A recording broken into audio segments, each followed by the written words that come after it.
Three knocks at 4 a.m. shattered everything Noah Parker thought he knew about boundaries.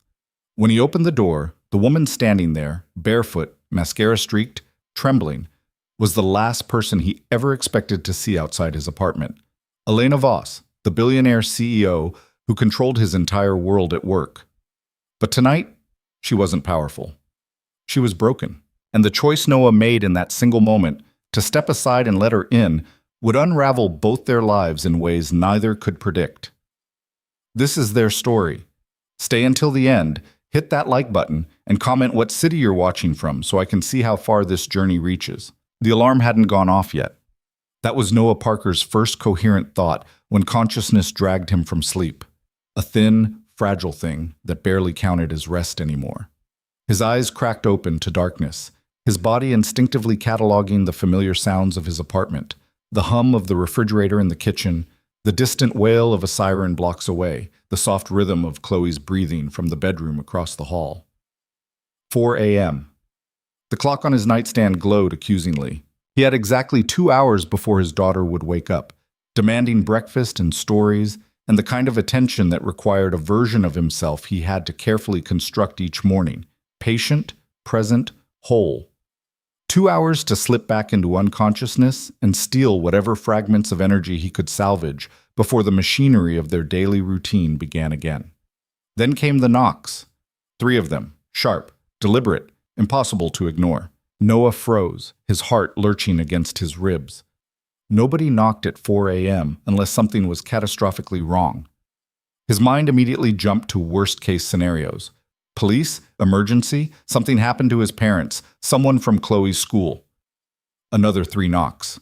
More insistent this time. He threw off the covers and moved quickly, grabbing the Louisville Slugger he kept leaning against the wall near his dresser, a relic from his brief, unremarkable college baseball career that now served as the closest thing to home security he could afford. His bare feet were silent against the worn hardwood as he crossed the living room, navigating by memory around the coffee table still cluttered with Chloe's art supplies, the couch covered in folded laundry he'd meant to put away 3 days ago.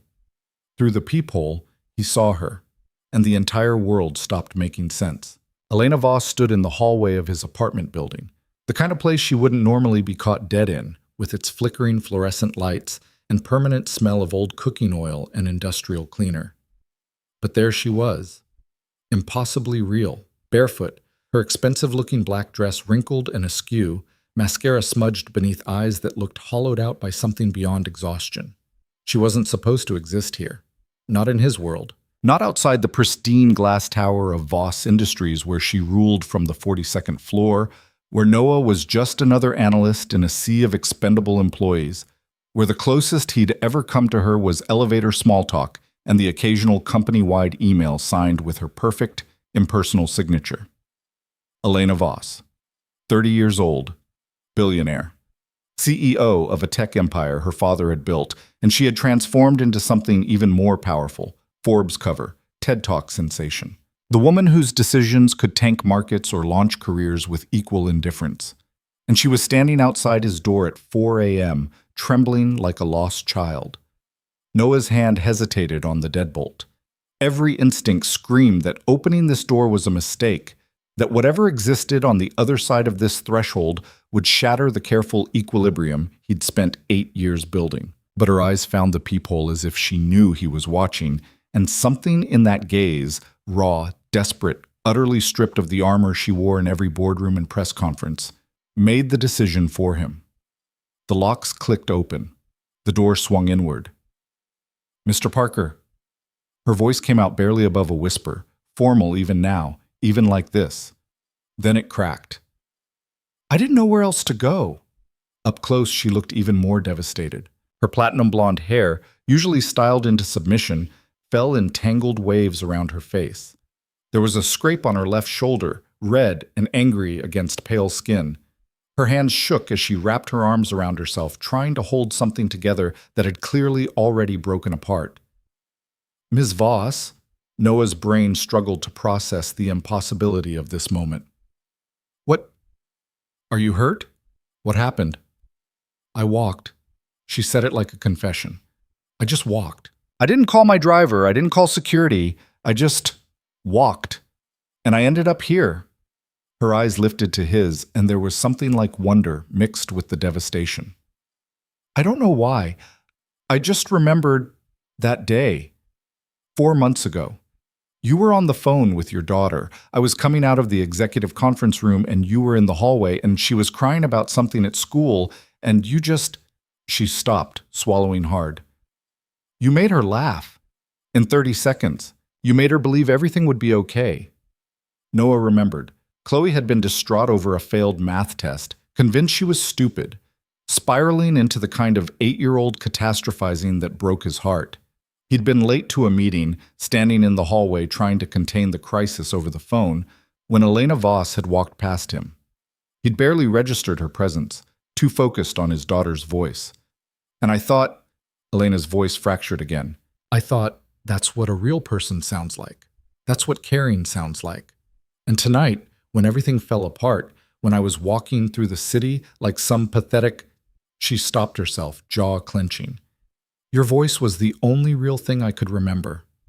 The silence stretched between them, heavy with questions Noah didn't know how to ask. Behind him, the apartment felt impossibly small and exposed. The proof of his modest, ordinary life laid bare before someone who existed in a completely different stratosphere of reality. Come in, he heard himself say. Elena's eyes widened slightly, as if she'd expected rejection, expected the door to close in her face. She stepped across the threshold carefully, like someone entering a museum, and Noah caught the faint smell of expensive perfume mixed with city streets and something else. Fear, maybe, or desperation. He closed the door and engaged the locks, buying himself a moment to think. When he turned back, Elena stood in the center of his living room, looking utterly lost. Her gaze traveled across the space. The secondhand furniture. The explosion of Chloe's artwork covering one entire wall, the half-finished solar system puzzle spread across the dining table, the framed photo of Noah and Chloe at the zoo, the two of them laughing, covered in ice cream, perfectly happy in their small world. I'm sorry, Elena said suddenly. This is insane. I shouldn't be here. I don't... She pressed her palms against her eyes. I don't do this. I don't fall apart. I don't show up at employees' homes in the middle of the night like some... Sit down, Noah said quietly. He gestured to the couch. Just sit. I'll make coffee. I don't drink coffee after 6 p.m., Elena said automatically, then let out a sound that might have been a laugh or a sob.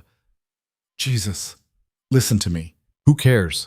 Who the hell cares about caffeine schedules right now?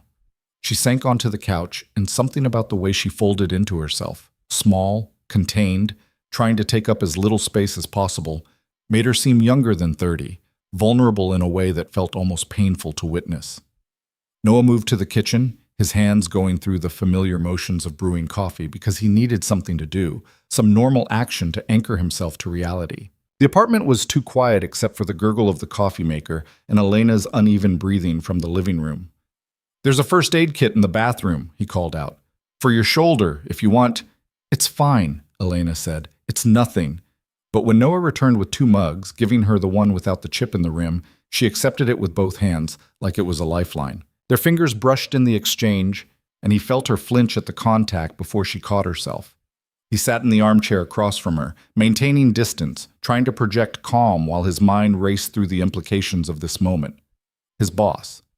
The CEO of his company.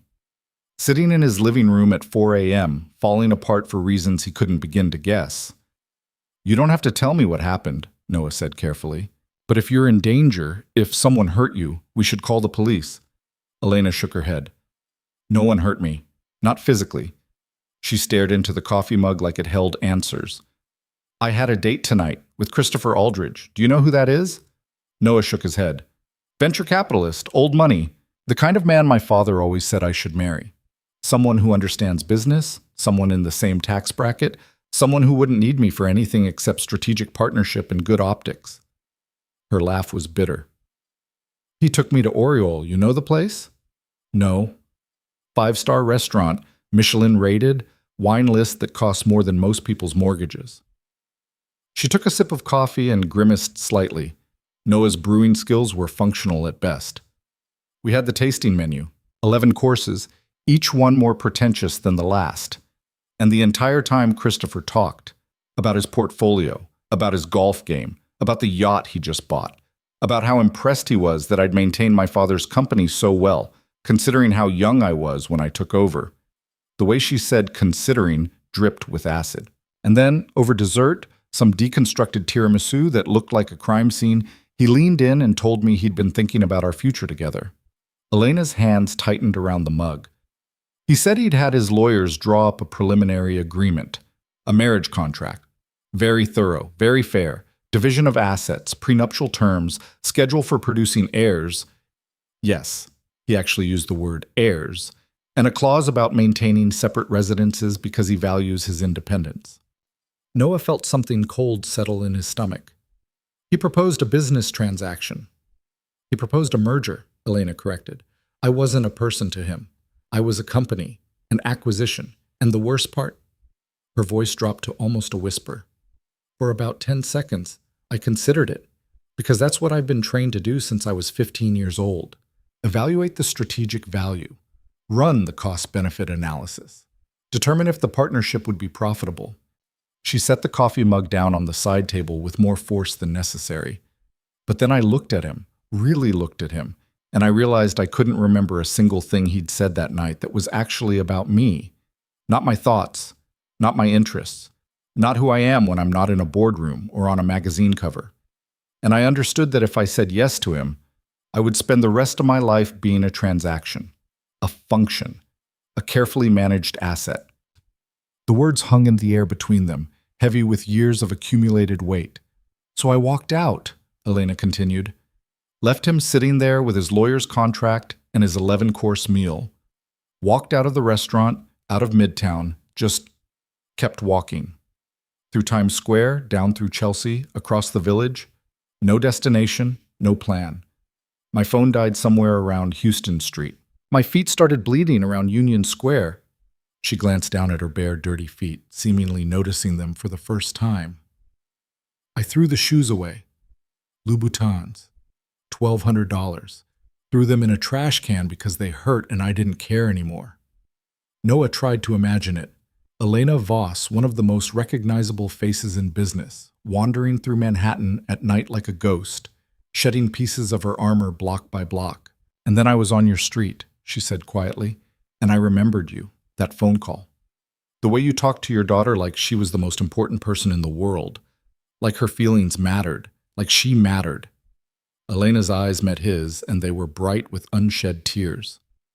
When was the last time someone talked to me like that? Noah didn't have an answer. He suspected she didn't want one. I'm tired, Elena whispered. I'm so tired of being a symbol, a stock price, a headline. I'm tired of every conversation being a negotiation, every relationship being a transaction, every moment being calculated for maximum ROI. She pressed her palms against her eyes again. Tonight I just wanted to feel human, and I couldn't remember how, so I came here, to the only person I could think of who seemed real. The silence that followed was broken by a small sound from the hallway. Noah's heart stopped. He turned to see Chloe standing in the doorway of her bedroom, clutching Mr. Whiskers, the threadbare stuffed cat she'd had since she was 2. Her dark curls were a mess around her face, her pajamas twisted from sleep. Daddy? Her voice was small, uncertain. Who's here? Noah stood immediately, moving to intercept her before she could fully enter the living room, but Chloe was already padding forward on bare feet, her curious eyes fixed on the stranger on their couch. It's okay, sweetheart, Noah said, kneeling to her level. This is Ms. Voss. She works with Daddy. She just needed some help, and Daddy's making sure she's okay. Chloe studied Elena with the unnervingly direct gaze that 8-year-olds possessed, the kind that saw through all pretense to the truth underneath. You're crying, she observed. Elena quickly wiped at her eyes. I'm fine. That's what Daddy says when he's sad but doesn't want me to worry, Chloe said matter-of-factly. She looked up at Noah. You should make her hot chocolate. That's what you make me when I'm sad. It helps. Something in Noah's chest cracked at the simple kindness of it. That's a good idea, baby, but it's really early. You should go back to bed. I'm not tired anymore. Chloe was already moving past him toward the couch, and Noah felt a flash of panic. This was his boss. This was inappropriate. This whole situation was already so far beyond the bounds of normal that introducing his daughter into it felt like courting disaster. But Elena was looking at Chloe with an expression Noah had never seen on her face before. Wonder, mixed with something like fear. "I'm Chloe," his daughter announced, climbing onto the couch next to Elena with the fearless confidence of a child who had never learned to be intimidated by strangers. "I'm 8. That's my puzzle." She pointed to the dining table. "It's the solar system. We've been working on it for 6 weeks. It's really hard. Jupiter keeps losing pieces." "It's beautiful," Elena said softly. "Do you like puzzles?" Chloe asked. I don't know. I haven't done one in a very long time. We could work on it together," Chloe offered. "If you want.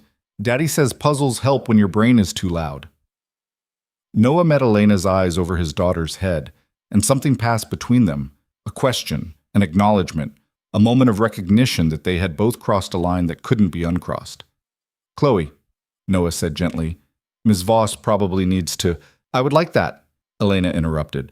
Her voice was still rough, but there was something steadier in it now. "If it's okay, I would really like that."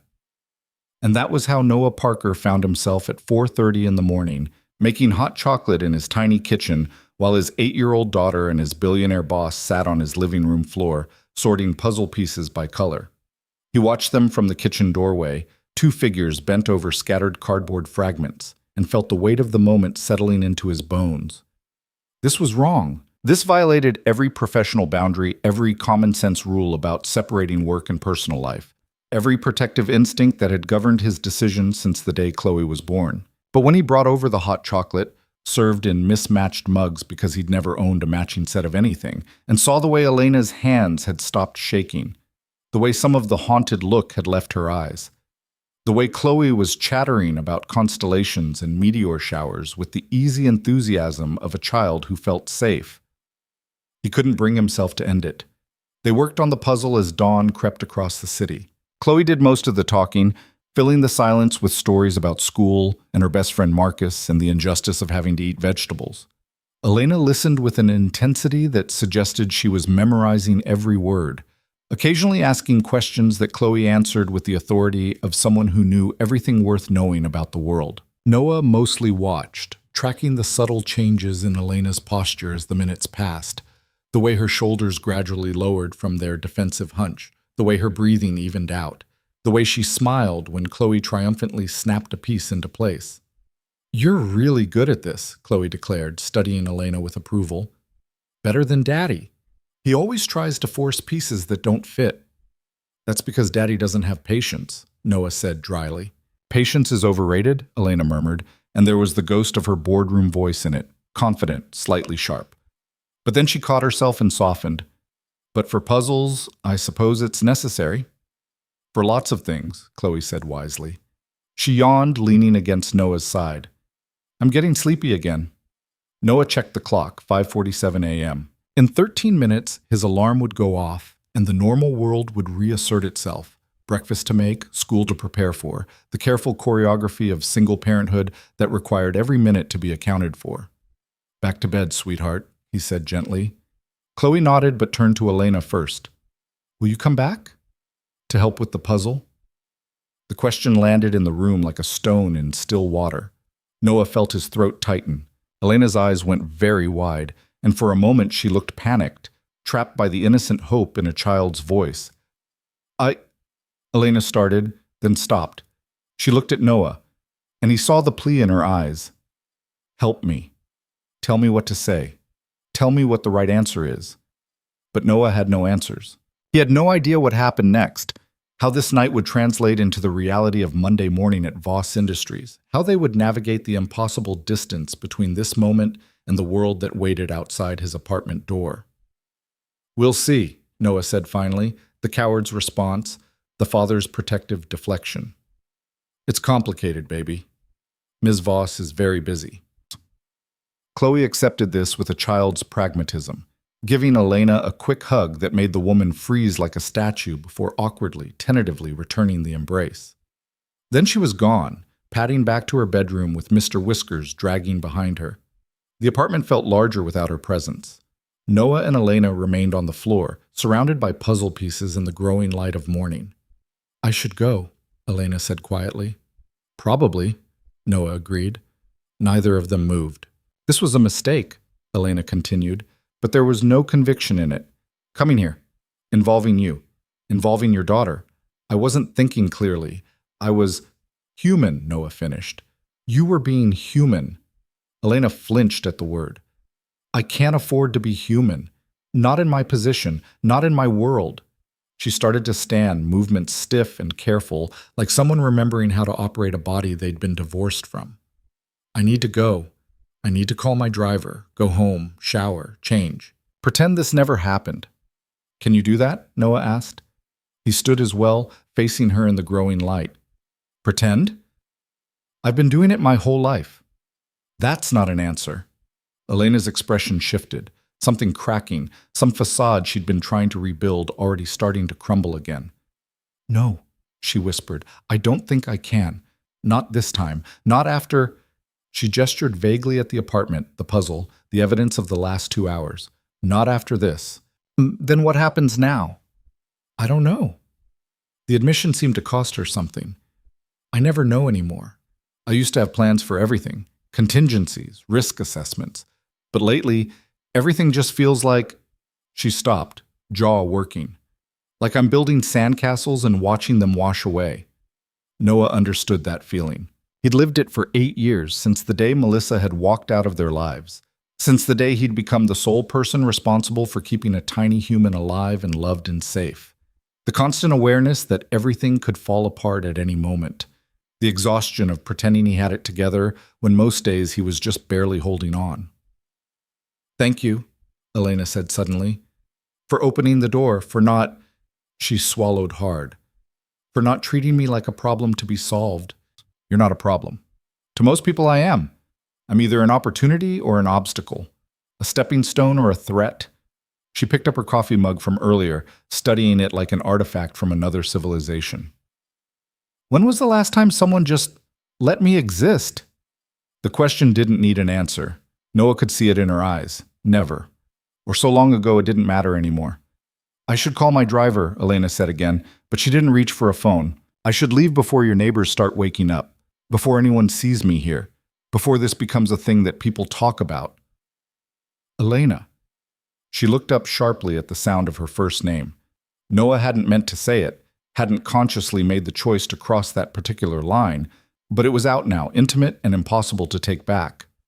"Noah," she said in return, testing it out. Not Mr. Parker. Not the formal distance she maintained with everyone at work. Just his name, simple and real. The silence stretched. Outside, the city was beginning its morning routine. Traffic sounds, distant voices, the mechanical rumble of garbage trucks making their rounds. "This can't happen again," Elena said, but she didn't sound certain. This was an anomaly, a moment of weakness. It doesn't change anything about Monday, about work, about the fact that I'm your boss, and this is inappropriate, Noah finished. "I know. More than inappropriate. It's a liability. It's ammunition for anyone who wants to question my judgment. It's—" She pressed her fingers against her temples. "It's the most reckless thing I've done in 10 years. Do you regret it?" Elena met his eyes, and he saw the war happening behind them, between what she should feel and what she actually felt, between the person she'd been trained to be and whoever she was underneath all that armor. "No," she whispered finally. "That's the problem. I don't regret it at all." The confession hung in the air between them, dangerous and true. Noah's phone buzzed in his pocket, his alarm, right on schedule. The real world reasserting itself. In 30 minutes, Chloe would wake up for real. In 3 hours, Noah would be at his desk at Voss Industries. In 4 hours, Elena would be in her glass office on the 42nd floor, making decisions that affected thousands of people, wearing her armor like it had never slipped. "I'll call you a car," Noah said quietly. "You can wait inside until it arrives." Elena nodded. She moved to the bathroom to attempt some repairs to her appearance while Noah made the call to a local car service, giving an address 2 blocks away instead of his own. A small protection. a tiny shield against the reality that would come crashing down if anyone discovered she'd been here. When she emerged, she'd done what she could. Hair smoothed back, mascara removed, dress straightened. She looked almost like herself again. Almost like the woman who appeared on magazine covers and commanded boardrooms. But Noah could see the cracks now. He knew what existed beneath the surface, and that knowledge felt like a weight and a gift in equal measure. "The car will be here in 5 minutes," he said. 2 blocks north. At the corner of— "I know where it is," Elena said. "I walked past it. 4 times, actually, before I finally came up." The admission surprised him. She'd been circling, working up courage, deciding and undeciding until some final thread of desperation or hope or recklessness had pulled her to his door.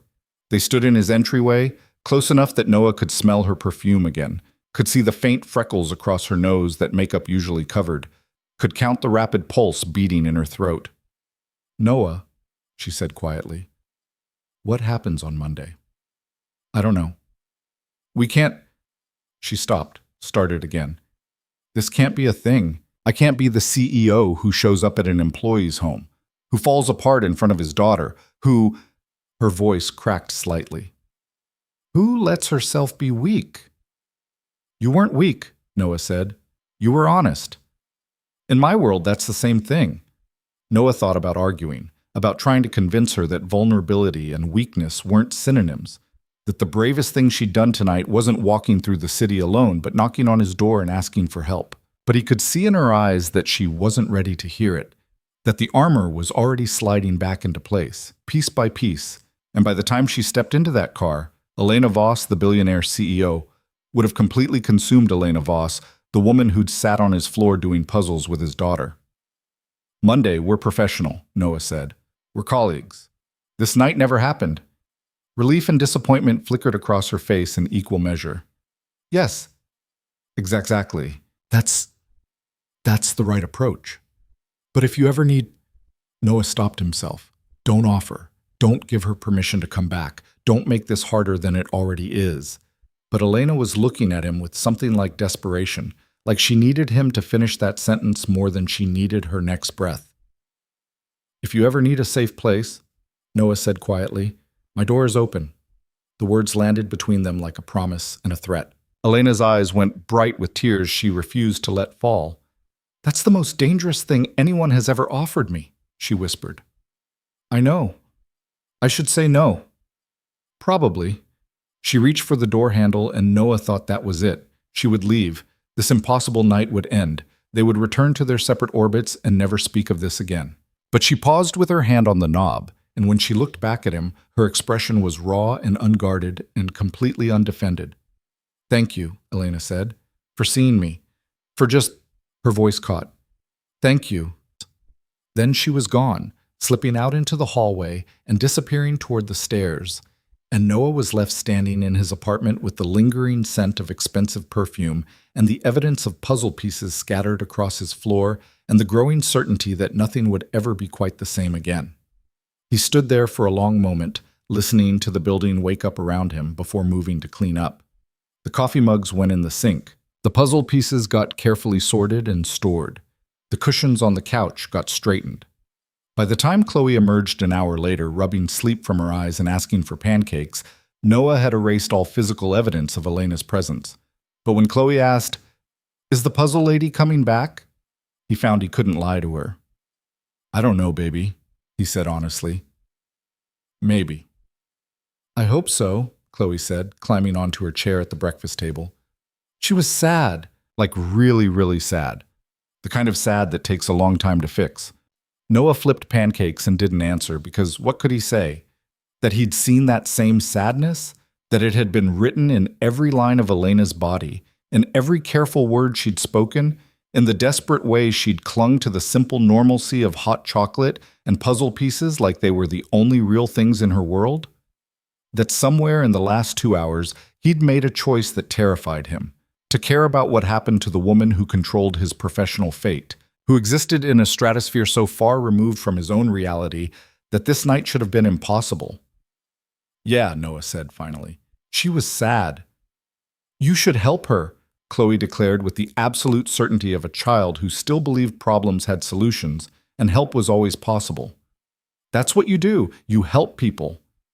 Noah set the pancakes in front of his daughter and kissed the top of her head, breathing in the familiar smell of her strawberry shampoo. Some people don't want help, baby. Everybody wants help, Chloe corrected around a mouthful of pancake. They just don't always know how to ask. And as Noah cleaned up breakfast and prepared for the day ahead, as he went through the familiar motions of single fatherhood and tried not to think about Monday morning at the office, tried not to think about Elena Voss sitting in the back of a car watching the city pass by, tried not to think about the door he'd opened and what it might mean. He couldn't shake his daughter's words, or the memory of Elena's eyes when she'd whispered, "I didn't know where else to go," or the weight of his own response, still echoing in the empty spaces of his apartment. My door is open. Because Noah Parker, 32-year-old single father, underpaid analyst, man who had built his entire life around routine and sacrifice and protection, had just invited chaos into his carefully controlled world, and somewhere deep down, beneath the fear and the practical concerns and the voice in his head screaming that this was a mistake, he didn't regret it, not even a little bit. Monday arrived with the inevitability of a storm Noah had watched gathering on the horizon all weekend. He'd barely slept Sunday night, lying awake replaying every moment of Friday morning, every word exchanged, every look that had passed between him and Elena in the strange intimacy of his apartment at dawn. The office felt different now. Or maybe he felt different in it. Noah stepped off the elevator on the 23rd floor at exactly 8:47 a.m. His usual arrival time, carrying his usual coffee from the bodega on the corner, wearing his usual gray suit that was starting to show wear at the elbows. Everything externally identical to every other Monday for the past 3 years. Except now he knew what Elena Voss looked like, broken. He knew the sound of her voice when it cracked. He knew she had freckles across her nose and that she could fit puzzle pieces together with surprising precision and that she'd thrown away $1,200 shoes in a trash can because they hurt. He knew things no analyst on the 23rd floor should know about the CEO on 42. "Parker, you look like hell," Marcus Chen called from his cubicle. "Rough weekend?" "Didn't sleep well," Noah said, which was true enough. "Join the club. I spent Saturday trying to debug code that turned out to be a typo. A single missing semicolon. 4 hours of my life gone." Marcus stretched, his chair creaking. "Hey, did you see the email from corporate? Mandatory all-hands meeting this afternoon, 3rd floor conference room, no agenda listed, which is never good." Noah's stomach dropped. "When?" 3 o'clock. Probably some restructuring announcement. There's been rumors about the merger talks with Helix Corp falling through." Marcus lowered his voice. "I heard Voss personally killed the deal, just walked away from $200 million like it was nothing." Noah kept his face carefully neutral as he logged into his computer, but his mind was racing. Elena rejecting a major deal. When? How recently? He spent the morning trying to focus on quarterly projections, but his eyes kept drifting to his phone. No messages. Not that he expected any. Not that he even knew what he would say if there were. At 2:55 p.m., the 23rd floor emptied as everyone migrated toward the elevators. Noah rode down with a crush of employees, all speculating about the meeting's purpose with the nervous energy of people whose livelihoods depended on corporate whims. The 3rd floor conference room was massive, designed to hold 200 people. Noah found a seat near the back, making himself small and invisible. The skill he'd perfected over 3 years of being unmemorable, unremarkable, safe. At exactly 3 p.m., Elena Voss walked in. She looked nothing like the woman who had sat on his floor doing puzzles. This Elena wore a slate gray suit tailored so precisely it looked like armor. Her hair was pulled back in a severe twist. Her makeup was flawless. She moved with the controlled grace of someone who knew every eye in the room was tracking her, evaluating her, waiting for her to show weakness. Noah's chest tightened. She was magnificent and terrifying and completely inaccessible. The distance between who she was on Friday night and who she was now felt like miles. "Thank you all for coming," Elena began, her voice carrying effortlessly across the room. No microphone needed. "I'll keep this brief. As many of you have heard, Voss Industries was in advanced negotiations with Helix Corporation regarding a potential merger. As of last Wednesday, I made the decision to terminate those discussions. A ripple of surprise moved through the crowd. Marcus shot Noah a look that said, "I told you so." "The terms of the merger were financially favorable," Elena continued, "but after careful consideration, I determined that the partnership would compromise our company's core values and negatively impact several employees who have demonstrated loyalty and integrity over the years." She paused, and for just a fraction of a second her eyes swept across the room. Noah couldn't be certain, but he thought, just thought, her gaze lingered in his direction. "This decision will cost us in the short term," Elena said. "But Voss Industries was not built by chasing easy money at the expense of our people. We move forward on our own terms, or we don't move at all." The meeting continued with details about restructuring, new initiatives, reassurances about job security. But Noah barely heard it. His mind was stuck on one phrase: negatively impact several employees. When the meeting ended, Noah didn't linger. He rode the elevator back up to 23, returned to his desk, stared at spreadsheets until the numbers blurred together. At 6:30 p.m., his phone buzzed. An email from an address he didn't recognize, sent through an encrypted service. "The puzzle is still on your table." E. Noah stared at the message for a full minute before responding. "It is." 3 dots appeared, disappeared, appeared again. "I keep thinking about it. About finishing it." Noah's fingers hovered over the screen. This was dangerous. This was stepping into territory that could destroy everything he'd built: his job, his stability, the carefully constructed safety of his life. "Then come finish it," he typed before he could stop himself. The dots appeared and stayed there for what felt like hours. Then, "I can't." "You know I can't. I know you won't," Noah wrote back. "That's different." No response. He waited, watching the screen, feeling like an idiot for pushing, for wanting something he had no right to want. 20 minutes later, another message. "Wednesday, 7 p.m., if it's not too presumptuous." Noah felt something in his chest crack open. "It's not. We'll be here." He deleted the conversation immediately, cleared his browser history like a teenager hiding contraband, and sat in the growing darkness of his cubicle, wondering what the hell he was doing. Wednesday arrived wrapped in rain and an autumn chill that promised winter wasn't far behind. Noah left work early, using vacation time he'd been hoarding for emergencies, to pick up Chloe from school himself instead of relying on the aftercare program. "We're having a guest for dinner," he told her as they walked home under his umbrella, their footsteps splashing through puddles. "The puzzle lady?"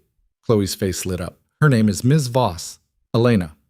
And yes, I knew she'd come back," Chloe said, with the smug certainty of a child whose intuition had proved correct. "She needed us." "Maybe we shouldn't say that to her," Noah suggested gently. "Some people don't like being needed." "That's silly. Everybody needs somebody." Noah couldn't argue with that logic, so he didn't try. At home, he cleaned with an intensity that bordered on manic, vacuuming corners that hadn't been touched in months, scrubbing the kitchen until it gleamed, hiding the stack of bills on the counter that he'd been avoiding. He changed his shirt 3 times before Chloe rolled her eyes at him. "She's already seen us, Daddy. She doesn't care what you wear." This isn't about..." Noah stopped, looking at his 8-year-old daughter's knowing expression. "When did you get so smart?" "I was born smart. You just didn't notice because I was small." At exactly 7 p.m., there was a knock. Soft, tentative. Nothing like the desperate pounding from Friday. Noah opened the door. Elena stood there in jeans and a simple sweater, her hair down, minimal makeup. She looked younger like this, closer to 30 than the ageless corporate figure she projected at work. In her hands, she held a pizza box and a bag from the Italian bakery, 3 blocks over. "I didn't know if you'd eaten," she said, sounding uncertain. "And Chloe mentioned she liked pizza, so I thought..." She stopped, seeming to realize she was rambling. "I can leave this and go if that's better, if this is too weird." "It's weird," Noah said honestly. "But come in anyway." Relief flooded her features. She stepped inside, and Chloe appeared immediately, launching into a detailed explanation of everything that had happened at school that week: a lost tooth, a substitute teacher who let them have extra recess, a science project about volcanoes that had gone catastrophically wrong in the best possible way. Elena listened like Chloe was describing something profound, asking follow-up questions, laughing in the right places. and Noah watched her transform again. Not into the CEO, not into the broken woman from Friday night, but into something in between. Someone trying to remember how to be normal. They ate pizza at the table, then migrated to the floor where the puzzle waited. The solar system was maybe 30% complete now. Earth mostly finished, Mars taking shape, Jupiter still a scattered mess. I looked up tips, Elena admitted, fitting a piece into Saturn's rings. For puzzle solving, there are strategies, whole forums dedicated to it. You researched puzzles? Noah asked, amused. I research everything. It's a compulsion. She found another piece, her movements becoming more confident. Did you know there's a competitive puzzle-solving circuit? People who can complete 1,000-piece puzzles in under 3 hours? That sounds like a nightmare, Noah said, or a very specific kind of meditation.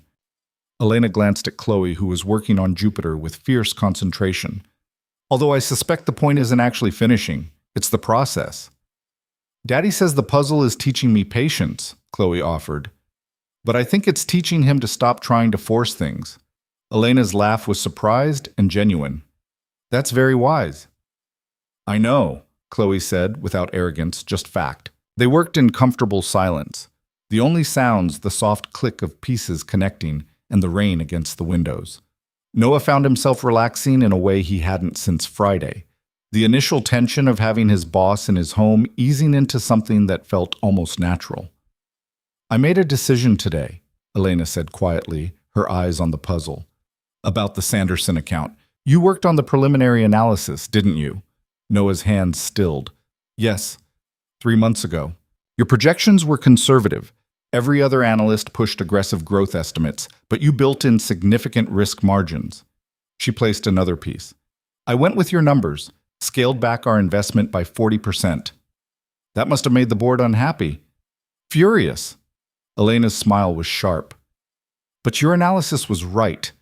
I received confirmation this afternoon that Sanderson is about to announce major regulatory problems. If we'd invested at the levels everyone else recommended, we'd be looking at massive losses. Noah absorbed this, the implication settling over him. You trusted my work. I trusted your honesty. Everyone else told me what they thought I wanted to hear. You told me what the data actually said. She finally looked at him, and there was something fierce in her expression. Do you know how rare that is? How exhausting it is to constantly filter through people's agendas to find actual truth? I'm just doing my job. No, Elena said firmly. You're doing it right. There's a difference. Chloe yawned dramatically, and Noah checked the time, 8:47 p.m., past her usual bedtime on a school night. All right, troublemaker, bed. But we're not done with Jupiter, Chloe protested. Jupiter will still be here tomorrow, Noah said, and the day after that. The solar system is very patient. Chloe looked at Elena. Are you coming back? The question hung in the air, weighted with more meaning than a child could possibly understand. Elena's eyes met Noah's, and he saw the war happening there, between what was safe and what she wanted, between the fortress she'd built around herself and this small, fragile opening she'd allowed. If it's okay, Elena said softly.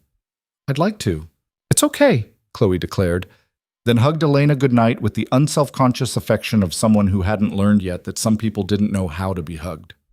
After Noah tucked Chloe in, complete with 3 stories, 2 glasses of water, and 1 renegotiation of bedtime that he lost by exactly 15 minutes, he returned to find Elena still on the floor, studying the partially completed puzzle like it held answers to questions she couldn't articulate. I've been CEO for 6 years, she said without preamble, since my father's stroke.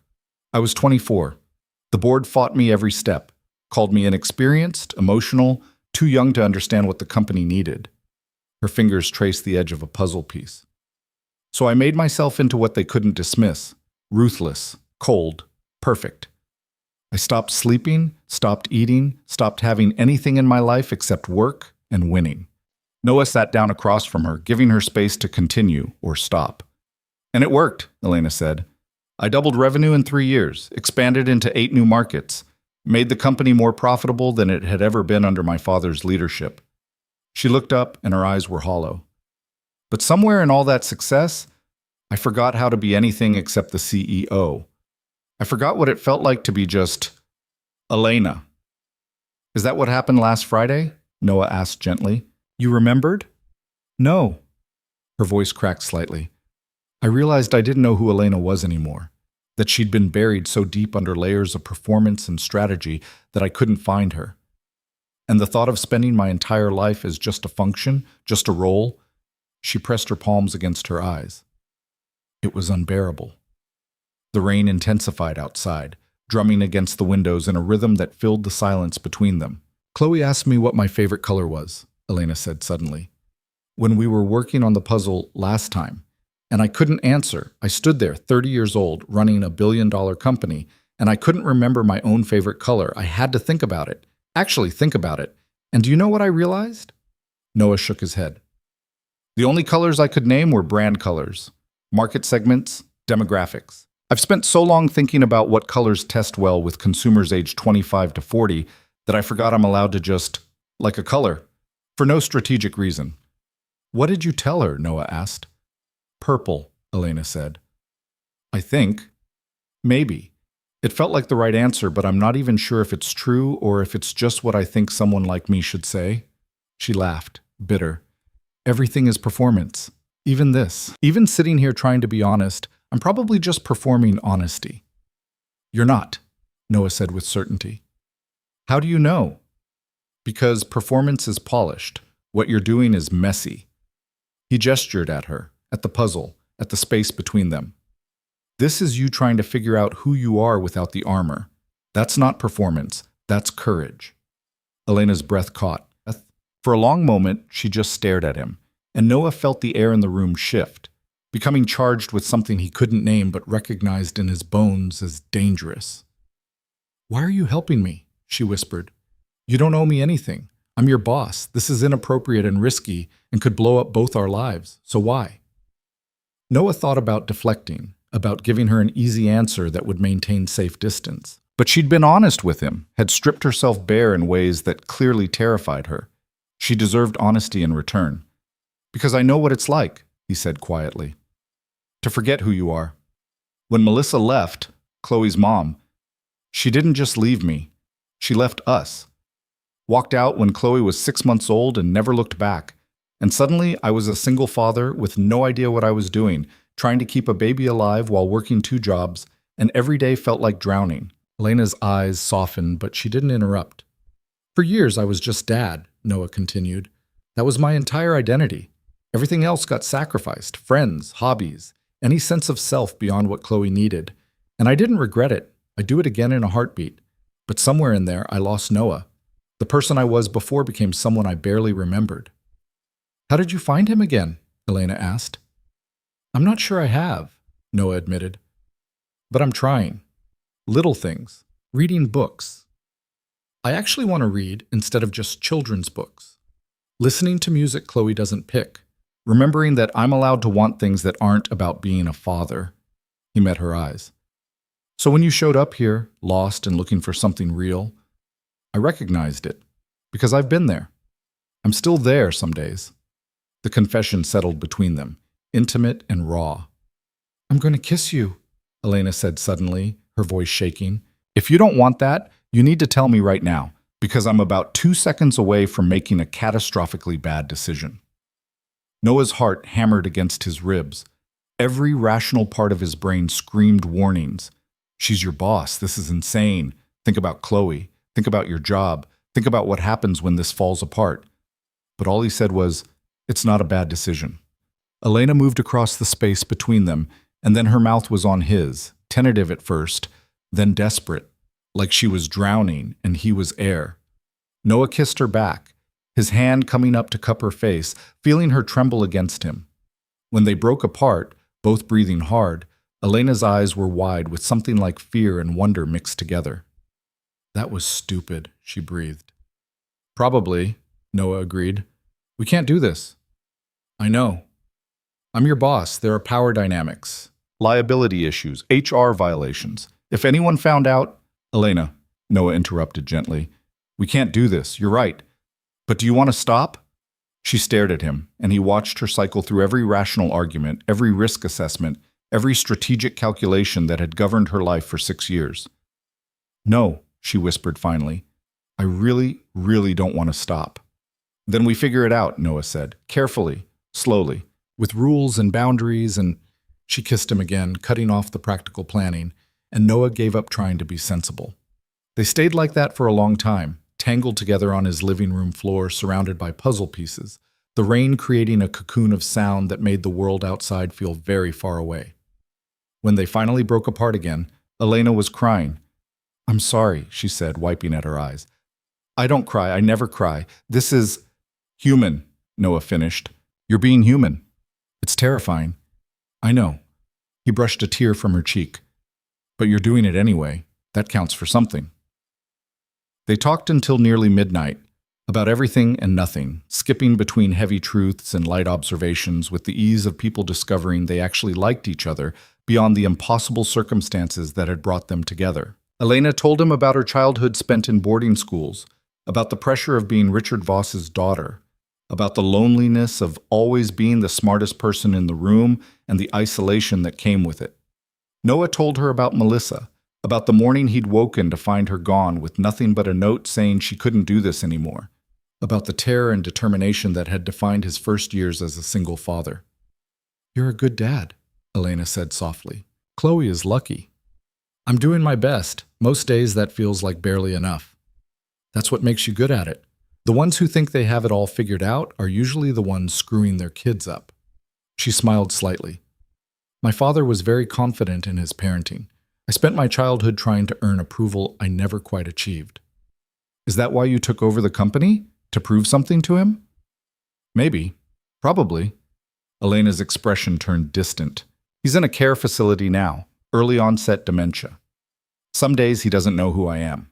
But when he does, when he's lucid enough to understand what I've done with his company," her voice caught, "he still finds ways to critique it, to point out where I'm failing." Noah took her hand without thinking, and she gripped it like a lifeline. "I need to go," Elena said eventually, though she made no move to stand. "It's late. Tomorrow is a work day. We both need sleep." "Okay?" "But I don't want to go." "I know." She finally stood, and Noah walked her to the door. In the threshold, she turned back, and the vulnerability in her expression made his chest ache. "Can I come back?" she asked. "Friday, maybe? I know it's ridiculous. I know we're playing with fire, but—" "Yes," Noah said. "Come back Friday." Elena kissed him one more time, soft and brief, then disappeared into the hallway. Noah stood in the doorway until he heard the building's front door close, then turned back to his apartment. The puzzle was still scattered across the floor. Jupiter remained incomplete. Noah carefully sorted the pieces they'd worked on, setting aside the ones for Jupiter in a small pile. As he did, he noticed Elena had left something. A scarf, expensive-looking silk, draped over the back of the couch. He picked it up, and it smelled like her perfume. He should text her, let her know she'd forgotten it.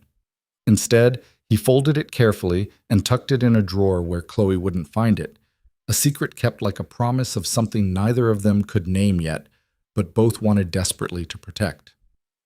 Friday became a ritual. Elena would arrive at 7, sometimes bringing dinner, sometimes just herself. She and Chloe would work on the puzzle while Noah cooked or cleaned or simply watched them, this impossible pairing that shouldn't work but somehow did. Gradually, the puzzle took shape. Jupiter's storms swirled into being. Neptune emerged from chaos. The asteroid belt connected like scattered thoughts, finding order. And gradually, Elena relaxed. She laughed more, played games with Chloe, helped with homework, sat on the floor and listened to an 8-year-old explain the complicated social dynamics of 3rd grade with the same attention she gave board presentations. At work, nothing changed. They remained professional, distant, careful. Noah was still just an analyst. Elena was still untouchable. But Friday nights, in the small apartment that smelled like pizza and crayons, they were something else entirely. "You know people are going to find out eventually," Noah said one night after Chloe had gone to bed. They were on the couch now instead of the floor, Elena tucked against his side, his arm around her shoulders. "I know," Elena said quietly, "and when they do, it's going to be complicated." "I know that too." "So what do we do?" Elena was quiet for a long moment. "I've spent 6 years making strategic decisions based on risk mitigation and maximum return on investment. Every choice calculated, every relationship transactional." She tilted her head to look up at him. "And I'm tired, Noah. I'm so tired of calculating. For once in my life, I just want something because it makes me happy, not because it makes sense. Even if it puts everything at risk? Especially then. She sat up, turning to face him fully. Because what's the alternative? Go back to the way things were?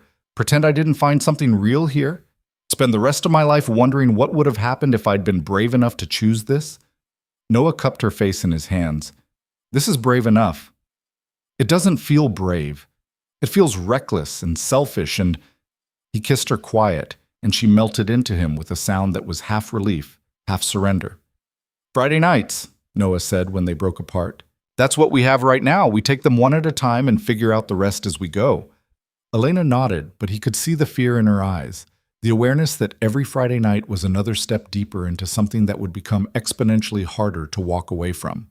But she kept coming back. The call came on a Tuesday afternoon in late October, shattering the fragile balance they'd maintained for 6 weeks of Friday nights and careful distance. Noah was reviewing fourth-quarter projections when his phone lit up with Chloe's school number. Mr. Parker, this is Principal Davidson. I'm afraid we have a situation with Chloe. Noah's stomach dropped. Is she hurt? No, but she's been suspended for 3 days. There was an incident during lunch. She'll need to be picked up immediately. 20 minutes later, Noah sat in the principal's office, across from a woman whose expression suggested she'd already made her judgments and was simply going through the motions of explaining them. Chloe sat beside him, arms crossed, jaw set in a way that reminded him unnervingly of himself. Chloe pushed another student, Principal Davidson said. Kaylee Whitmore. Hard enough that Kaylee fell and scraped her knee. She was being mean, Chloe said, her voice tight with anger and unshed tears. Chloe, we've discussed using our words. I did use my words. I told her to stop and she wouldn't. Noah put a hand on his daughter's shoulder, feeling her trembling beneath his palm. What did Kaylee say to you?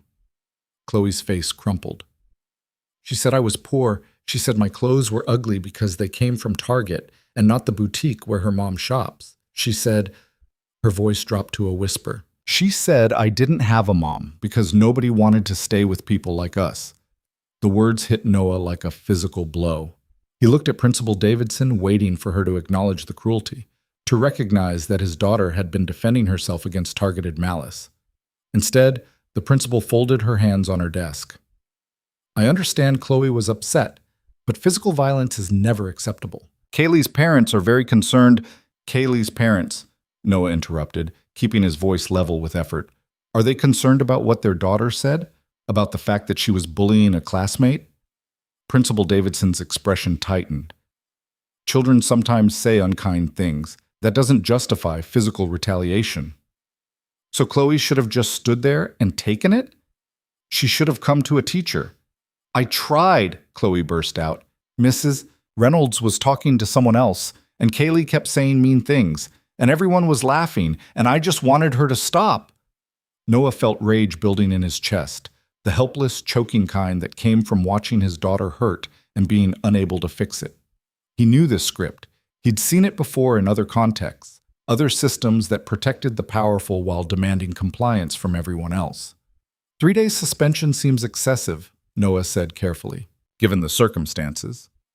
The Whitmores have made it clear they expect appropriate consequences, Principal Davidson said. And there it was. The real reason. Not justice, not fairness. Just the weight of money and influence pressing down on a system designed to bend to it.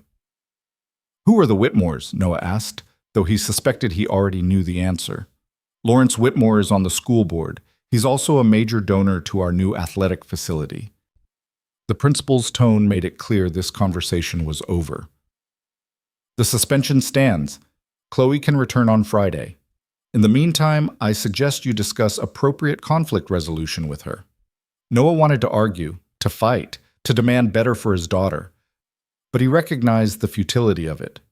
People like him didn't win against people like the Whitmores. The game was rigged before it started. He took Chloe's hand and walked out, feeling her silent tears against his side as they left the building. In the car, she finally broke. I'm sorry, Daddy. I'm sorry I got in trouble.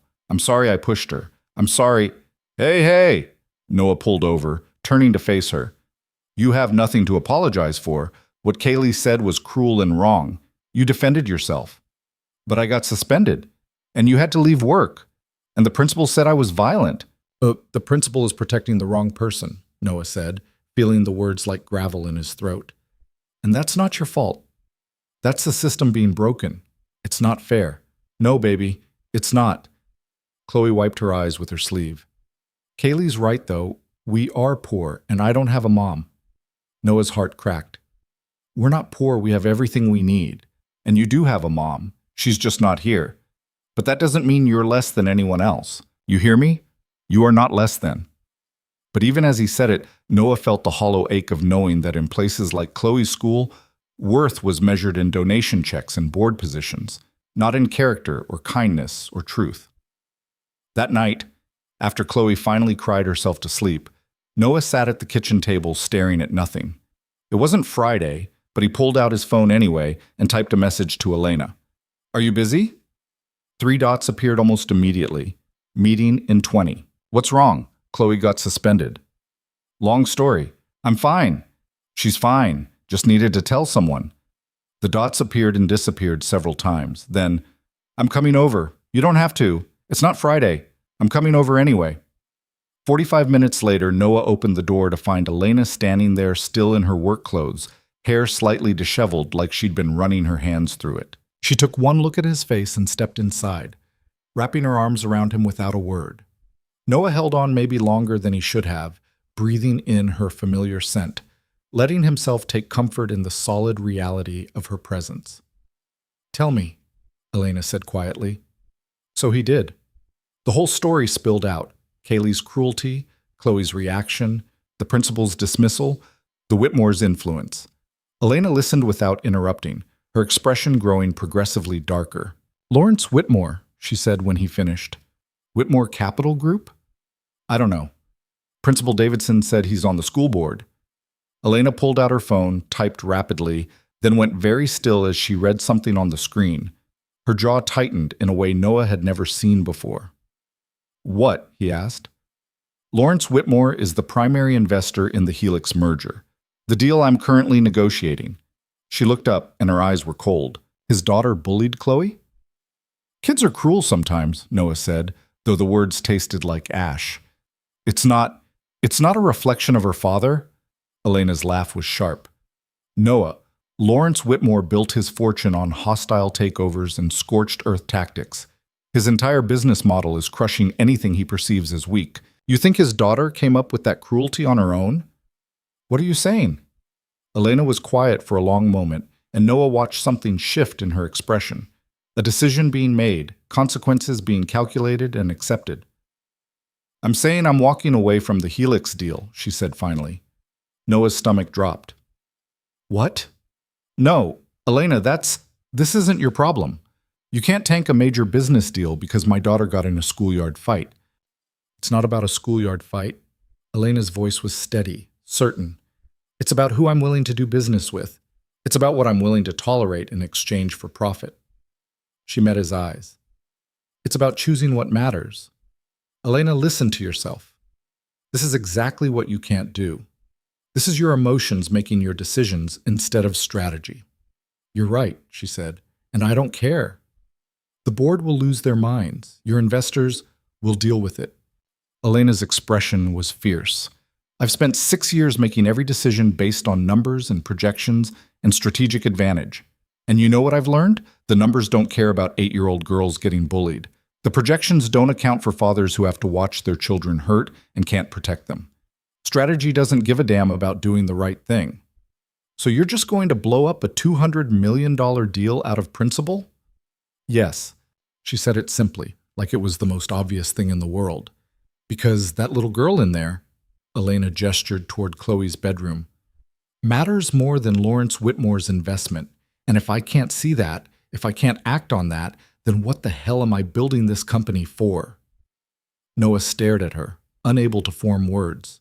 Part of him wanted to argue, to protect her from the consequences of this decision. But another part, the part that had been breaking all night watching Chloe's devastation, felt something fierce and grateful rising in his chest.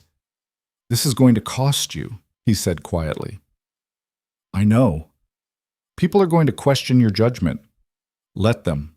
They're going to say you're being emotional, irrational, that you're letting personal feelings compromise your business sense. They've been saying that about me since I became CEO, Elena said. Because I'm a woman, because I'm young, because I dare to suggest that maybe profit isn't the only metric that matters. She moved closer to him. I'm done trying to prove I'm ruthless enough for their approval. I'd rather be the kind of leader who walks away from a bad deal than the kind who shakes hands with people who raise children to be cruel. Noah pulled her into his arms, and she came willingly, her face pressed against his shoulder.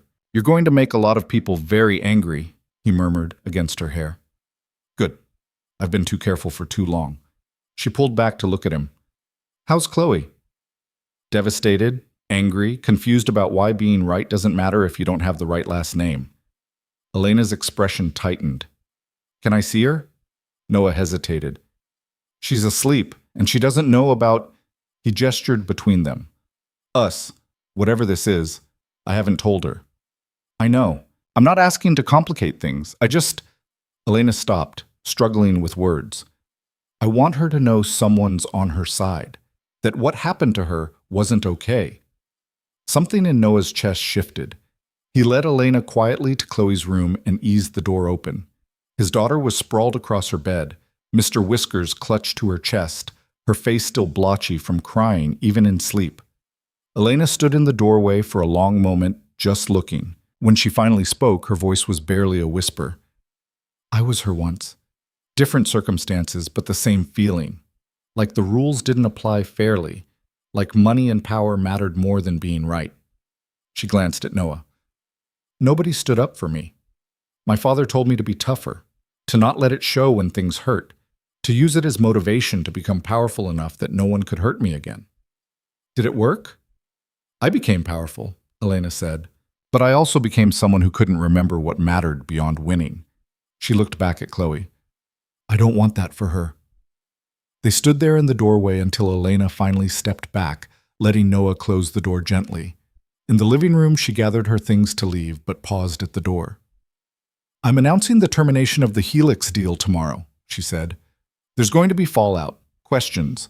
The board is going to demand explanations. What are you going to tell them? That the partnership was ethically incompatible with our company values. She smiled slightly. Which is true. They don't need to know the specific catalyst. Elena, I need to do this, Noah. Not for you, not even for Chloe, though she deserves better than what happened today, for me. Because if I can't draw a line here, then I'm no different than my father, building empires on compromises until there's nothing real left underneath. She kissed him softly, then left before he could find more arguments, more reasons why she should protect herself first. The next morning, Noah's phone exploded with notifications. Marcus called before he'd even finished his first coffee. Are you seeing this? Marcus demanded. Voss just killed the Helix deal completely. No negotiation, no restructuring, just walked away. The stock is tanking. The board released a statement saying they're reviewing the decision. This is insane. Noah pulled up the news on his laptop, his stomach churning. The headlines were brutal. Voss Industries CEO tanks merger, investors. Furious, Elena Voss. Walks away from $200 million deal, board questions. Leadership. Billionaire CEO. Makes emotional decision, costs. Company millions. He scrolled through the coverage, watching the narrative take shape exactly as he'd predicted. Elena portrayed as reckless, emotional, unfit for leadership. Every article mentioned her age, her gender, the whispers that she'd never been ready for her father's position. His phone buzzed again. A text from Elena. Don't read the news, it'll be fine, he typed back immediately. Are you okay? Honestly? I feel better than I have in years. Talk tonight? Of course. But the day only got worse. By noon, Noah learned through office gossip that 3 board members had called emergency meetings. By 2, someone leaked that investors were demanding Elena's resignation. By 4, the company's stock had dropped 12%. Noah sat at his desk, watching the numbers fall, feeling sick with guilt. This was his fault.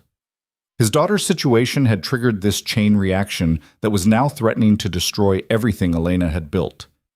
He pulled up a blank email to Elena a dozen times, trying to find words to apologize, to take it back somehow, to undo the damage. But what could he say? Sorry your principles cost you your company? Sorry I told you about my problems? At 6:47 p.m., his office phone rang. Internal line, extension that made his blood run cold. Mr. Parker, Ms. Voss would like to see you in her office. Immediately. Noah's hands went numb. This was it. The moment where reality crashed down. Where Elena realized the cost of her decision and needed someone to blame. Where the impossible bubble they'd built over 6 weeks of Friday nights finally burst. He took the elevator to 42, each floor feeling like a countdown to disaster. The executive level was chaos. Assistants rushing between offices, phones ringing constantly, the energy of a company in crisis crackling through the air. Elena's assistant waved him through without a word, her expression unreadable. Noah stepped into Elena's office and stopped. She stood at the floor-to-ceiling windows overlooking the city, backlit by the setting sun, looking like she'd been carved from stone. "Close the door," she said without turning. He did, his heart hammering. Elena finally turned to face him, and Noah braced himself for anger, for regret, for the speech about how this was a mistake and they needed to end it before more damage was done. Instead, she smiled. "I have something to tell you," Elena said, "and you're going to think I'm crazy." "I already think you're crazy," Noah said, his voice coming out rougher than intended. "You just nuked your relationship with your board over doing the right thing," Elena interrupted. "And it turns out I'm not the only person who thinks so." She picked up a tablet from her desk and handed it to him. "Read this." Noah scanned the screen. It was an email chain starting with a message from someone named Catherine Zhou. "Elena, heard about the Helix situation. Good riddance. Whitmore's been trying to muscle into our sector for years using the same tactics. If you need allies, call me. Let's talk about real partnerships built on actual values." Below it, a dozen more messages.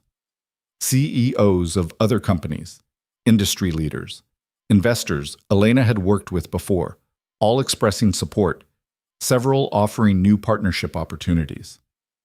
"This started about 3 hours ago," Elena said. "Apparently, I'm not the only person in business who's tired of dealing with people like Lawrence Whitmore. The difference is most of them couldn't afford to walk away, but watching someone actually do it," she gestured at the tablet, "it gave them permission to reconsider their own compromises." Noah looked up at her, trying to process what he was hearing. "So, you're not getting fired?" "Oh, the board still wants my head," Elena said dryly. "But it turns out having 3 Fortune 500 CEOs publicly back your decision makes it harder for them to demand your resignation. Plus," her smile turned sharp, "I still own 38% of the company. My father made sure of that before his condition deteriorated. They can question me. They can't remove me." Relief and something else, pride maybe, or awe, flooded through Noah. "You planned this." "Not exactly. I knew there would be consequences. I accepted them." Elena moved away from the window, closer to him. "But I didn't anticipate that doing something because it was right instead of profitable would resonate with so many people who are just as tired as I am of pretending profit is the only thing that matters." "The stock still dropped," Noah pointed out. "It'll recover, or it won't. Either way." Elena's expression softened. "I can sleep tonight knowing I didn't shake hands with a man who raises his daughter to mock 8-year-olds for being poor." Noah set the tablet down and closed the distance between them, pulling her into his arms. Elena came willingly, her face pressed against his chest, and he felt her exhale like she'd been holding her breath all day. "I'm sorry," he said quietly. "I never meant for you to—" "Don't," Elena interrupted. "Don't apologize for telling me the truth. Don't apologize for giving me a reason to remember what matters." She pulled back to look at him. "Do you know what I realized today? In all the chaos and the angry phone calls and the board members acting like I'd committed corporate suicide?" "What?" "I wasn't scared. For the first time in 6 years of making decisions, I wasn't terrified of being wrong. Because I actually knew, that I'd done the right thing." Her eyes were bright. "That's what you've given me. Not just Friday nights and puzzle pieces, but permission to trust myself again. To believe there's value in things beyond quarterly reports and shareholder returns." "You're giving me too much credit," Noah said. I'm giving you exactly the right amount. Elena kissed him softly. Thank you. For existing. For opening that door at 4 in the morning. For showing me what it looks like to choose people over performance. They stood there in her office, holding each other, while the city glittered below, and the company spiraled through crisis around them, and Noah felt the foundation of their relationship shift. This wasn't just Friday nights anymore.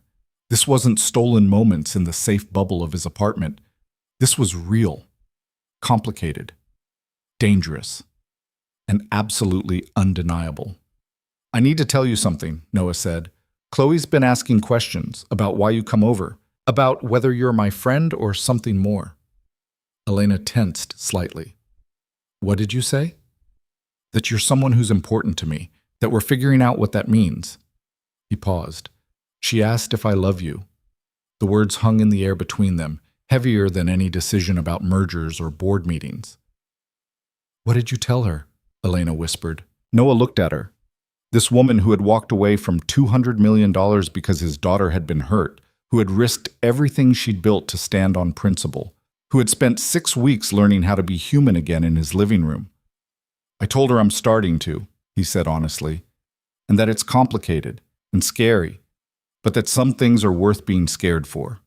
Elena's breath caught, tears spilled over, and she didn't bother wiping them away. I'm falling in love with you, she said, like a confession. I didn't mean to. I tried not to. But somewhere between puzzle pieces and Friday nights and watching you be an incredible father, I fell. Completely. Elena, I know all the reasons why we shouldn't. I know I'm your boss. I know the power imbalance is problematic. I know this could explode both our lives. She gripped his shirt, her hands shaking. But I can't pretend anymore that this is just about finding myself or learning to be human again. You're not a tool for my self-discovery. Her voice broke. You're the best thing that's happened to me in years, and I don't know what to do with that. Noah kissed her, pouring 6 weeks of accumulated feeling into it, all the careful distance they'd maintained, all the restraint they'd practiced, all the rules they'd tried to follow despite the magnetic pull between them. When they broke apart, both breathing hard, Noah rested his forehead against hers. We figure it out, he said, together, one Friday night at a time, until what? Until Friday nights aren't enough anymore. Until we can't hide this.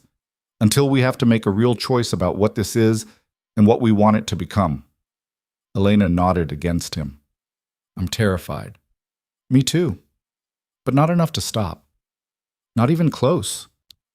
They stayed like that until Elena's assistant knocked, warning about another call with investors.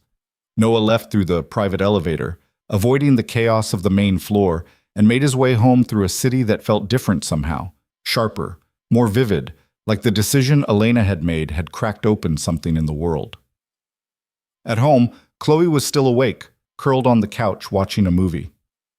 Did you see Elena? She asked immediately. Noah froze. How did you? Her car is parked outside sometimes, Chloe said matter-of-factly, and you get a different face when you talk about her. Plus, she left her scarf here, and you put it in your drawer, and I'm not supposed to know that, but I do. Noah sat down next to his daughter, marveling at her perception. Are you okay with that? With me spending time with Elena? Chloe considered this seriously. Is she nice to you? Very. Does she make you happy? Yes? Then I'm okay with it. She snuggled against his side. You're allowed to be happy too, Daddy. Not just me. Noah kissed the top of her head, feeling something in his chest crack open. When did you get so smart? I told you, I was born this way.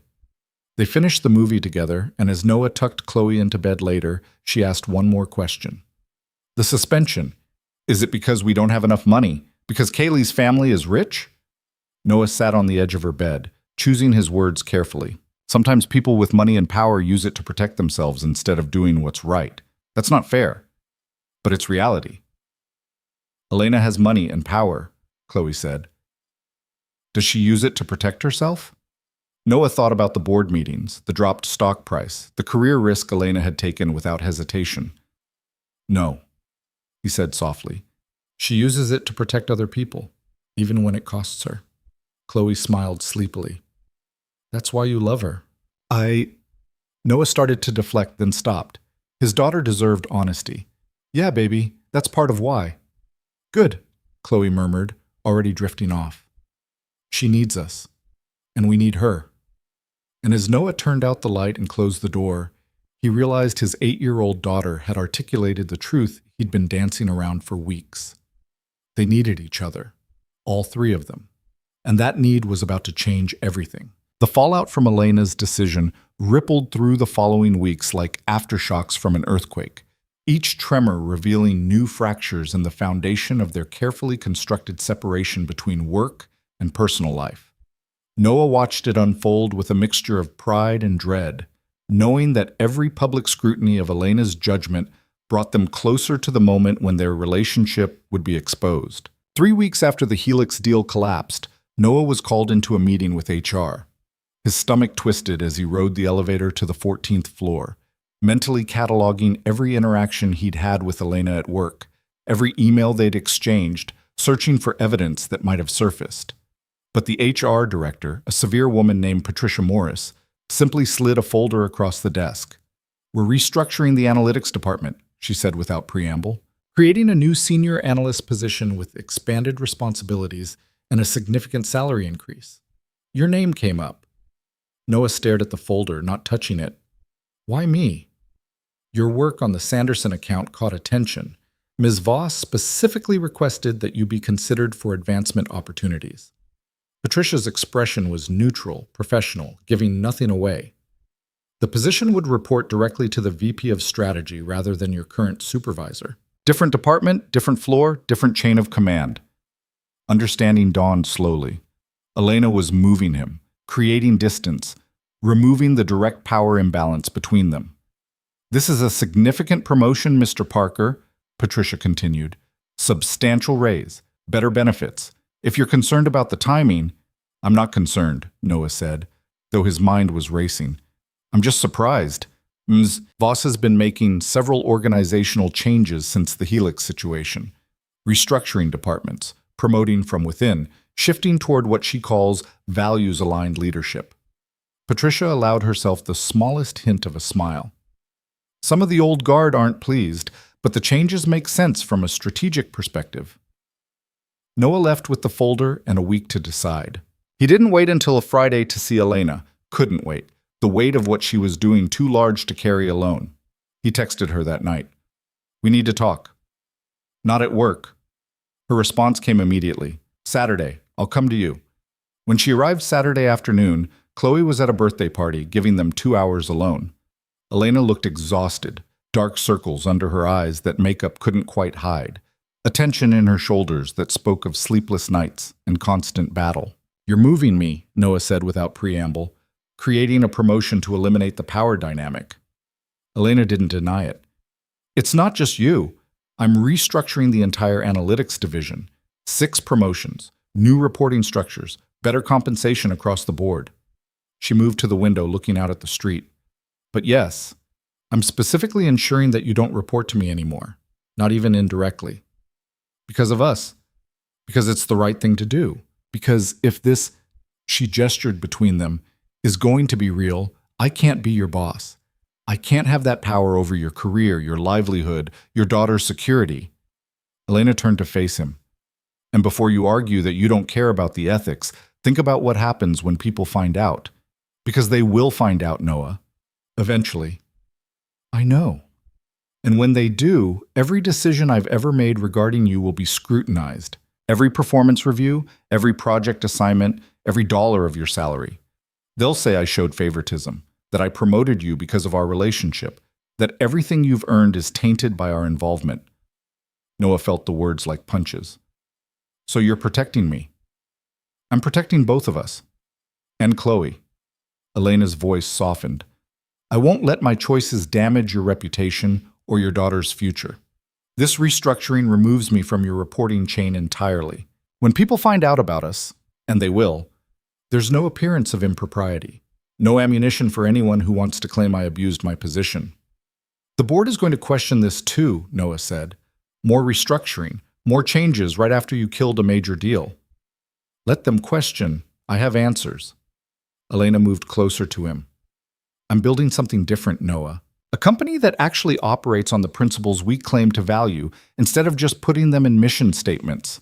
That means promoting people based on merit, not politics. It means fair compensation. It means removing power imbalances wherever possible. That's going to cost you more support. I know, but I'm done making decisions based on what's safe or popular or politically expedient. She took his hands in hers. I'm making decisions based on what's right and keeping you in a position where I have power over your career while we're... She stopped, swallowed. While we're falling in love? That's not right. Noah pulled her close, feeling her tension gradually ease against him. You're going to burn your whole career down, aren't you? Not burn it down. Rebuild it. Elena's voice was muffled against his chest. Into something I can actually be proud of, instead of just something that looks good on paper. They stayed like that until Noah felt her breathing even out, some of the exhaustion draining from her body. Take the promotion, Elena said quietly. You've earned it. Your work has been exemplary for 3 years. This isn't favoritism. It's recognition that was overdue. People won't see it that way, not when they find out. Then we deal with it when the time comes. Together. She pulled back to look at him. But Noah, I need you to understand, I can't be the CEO who's sleeping with a subordinate, not publicly. The optics would destroy everything I'm trying to build. So either you take this promotion and we remove the reporting relationship, or we end this, Noah finished. Elena's expression crumpled. I don't want that, but I won't compromise your integrity or mine by continuing a relationship that could be seen as coercive or inappropriate. Noah thought about Chloe, about stability, about the risks they were taking with every choice, but he also thought about Friday nights and puzzle pieces and the way Elena had walked away from $200 million because his daughter had been hurt. I'll take the promotion, he said, but Elena, we need to talk about where this is going, because we can't live in Friday night limbo forever. I know. She closed her eyes briefly. But can we have a little more time before we decide what comes next? It wasn't a real answer, but Noah nodded anyway because he understood the fear beneath the request. They were both terrified of what happened when they stopped hiding. The promotion became official 3 weeks later. Noah moved to the 18th floor, got his own office instead of a cubicle, reported to Amanda Chen, a sharp-minded VP who had built her career on analytics and had zero patience for politics. His salary nearly doubled. His responsibilities expanded. And for the first time in 3 years, Noah felt like his work actually mattered beyond just paying bills. Marcus cornered him during lunch on his second week in the new position. Okay, spill. How did this happen? You went from anonymous analyst to senior position in like a month. Did you have dirt on someone, sleep with the boss? He laughed at his own joke, and Noah forced himself to smile. Just got lucky with timing, Noah said. Right place, right moment. Voss has been on a tear since the Helix thing, promoting people, restructuring everything, driving the old guard crazy. Marcus leaned in conspiratorially. I heard 3 board members tried to force her out last week. She basically told them to try it and see what happens. Woman's got steel in her spine. She does, Noah agreed, trying to keep his voice neutral. But it was getting harder to maintain the facade. At work, he and Elena were scrupulously professional, barely interacting except in necessary meetings, never alone together, carefully avoiding even the appearance of familiarity. But Friday nights, Elena would arrive at his apartment and the masks would drop, and they would be just Noah and Elena and Chloe, working on the puzzle that was now nearly 70% complete. The solar system was taking shape, each planet finding its place in the vast darkness. Jupiter's storms swirled in reds and browns. Saturn's rings gleamed golden. Uranus and Neptune emerged in cool blues and greens. And slowly, painstakingly, the scattered pieces became a coherent whole. We're going to finish it soon, Chloe observed one Friday in late November. Maybe next week. Then what? Elena and Noah exchanged glances. The puzzle had become a metaphor neither of them wanted to acknowledge. The question of what happened when there were no more pieces to fit together, no more excuse for Elena to keep coming over, no more safe framework for whatever they were building. Then we frame it, Elena said. Hang it on the wall. Start a new puzzle. A bigger one, Chloe declared, with more pieces. Maybe a map of the world. A map sounds perfect, Noah said, and caught Elena's small smile. But the fragile piece couldn't last. Noah should have known it wouldn't. The universe had a way of forcing choices when people tried to exist in comfortable uncertainty. The call came on a Tuesday morning in December.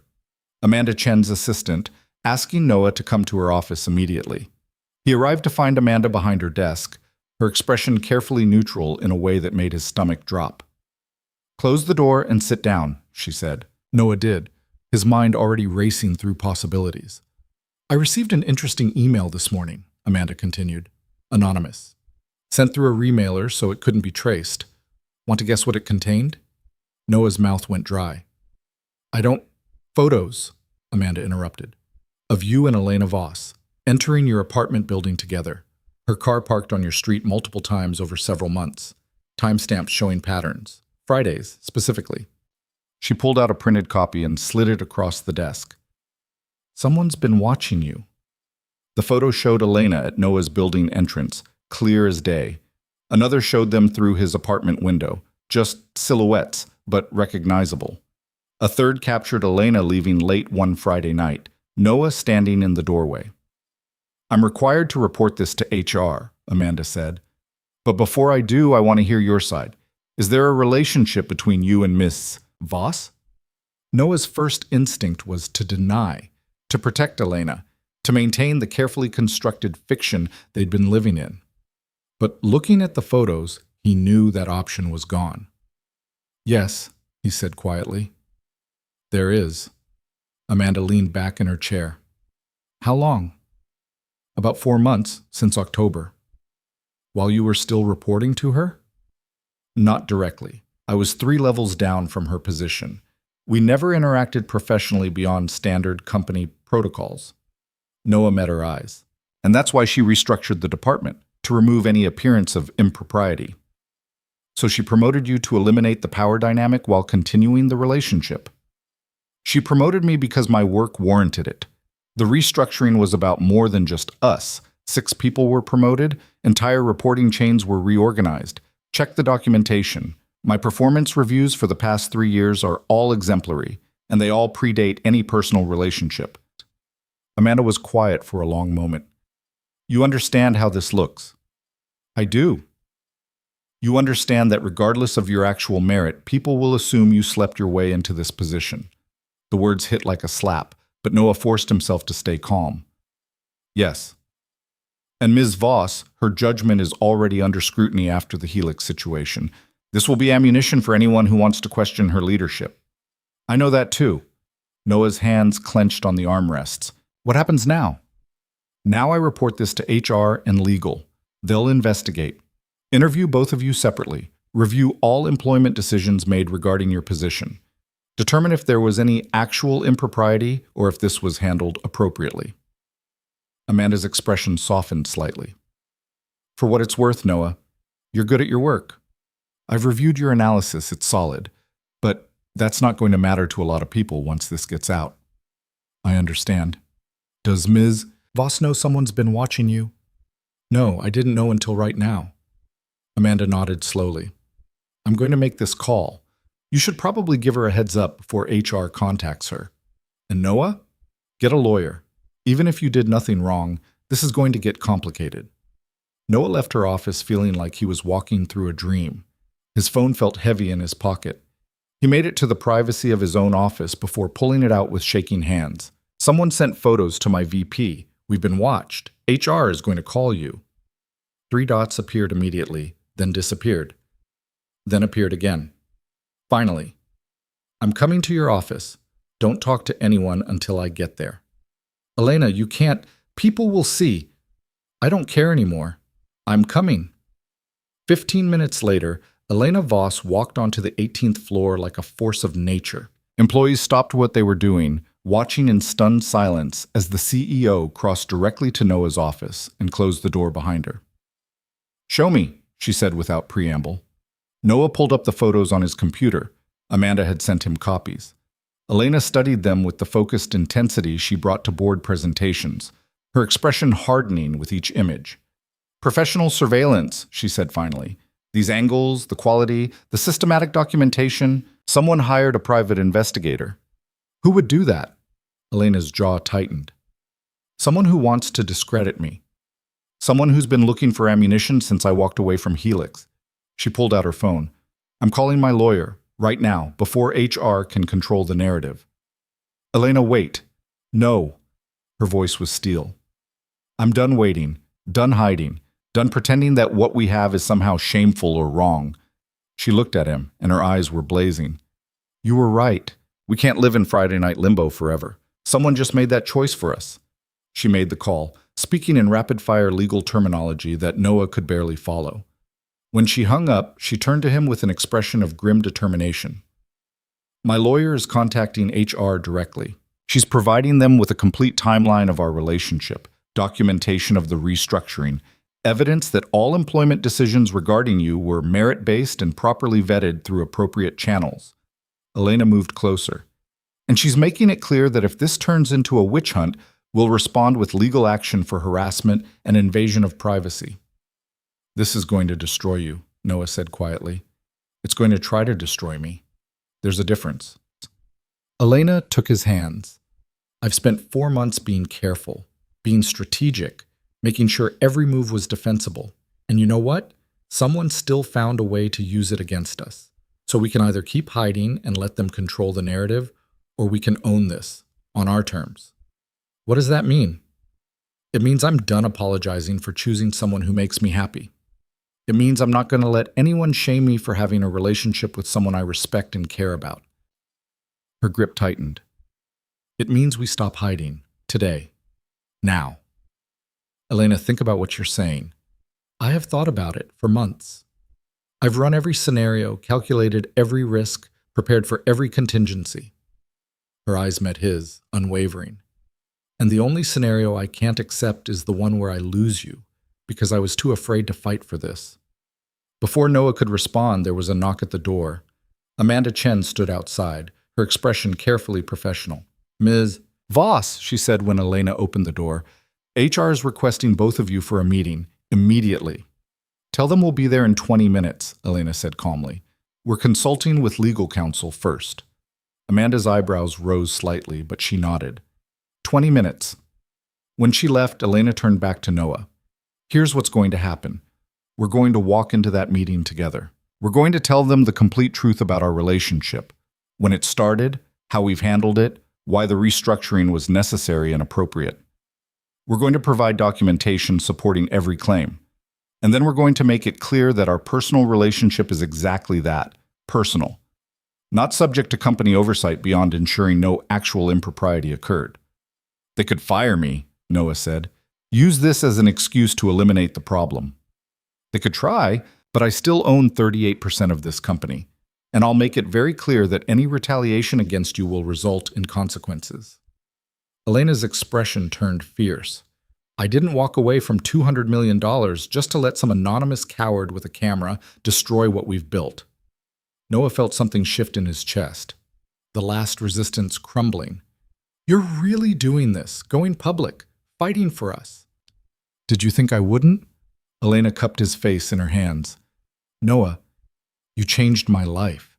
You gave me back pieces of myself I thought I'd lost forever. You showed me what it means to choose people over profit, love over strategy, truth over image. Her voice caught. I'm not giving that up without a fight. He kissed her then, not caring who might see through the glass walls of his office, not caring about the consequences or the career implications or anything except the woman in his arms who was willing to risk everything for something real. When they broke apart, Elena was crying. I'm terrified, she whispered. Me too. But not enough to run. Not even close. They spent the next 15 minutes with Elena's lawyer on speakerphone, going over strategy and documentation. Then they walked together to HR, side by side, not hiding. People stared. Whispers followed them through the halls. By the time they reached the 14th floor, Noah knew that every employee in the building would know before the day ended. The HR meeting lasted 3 hours.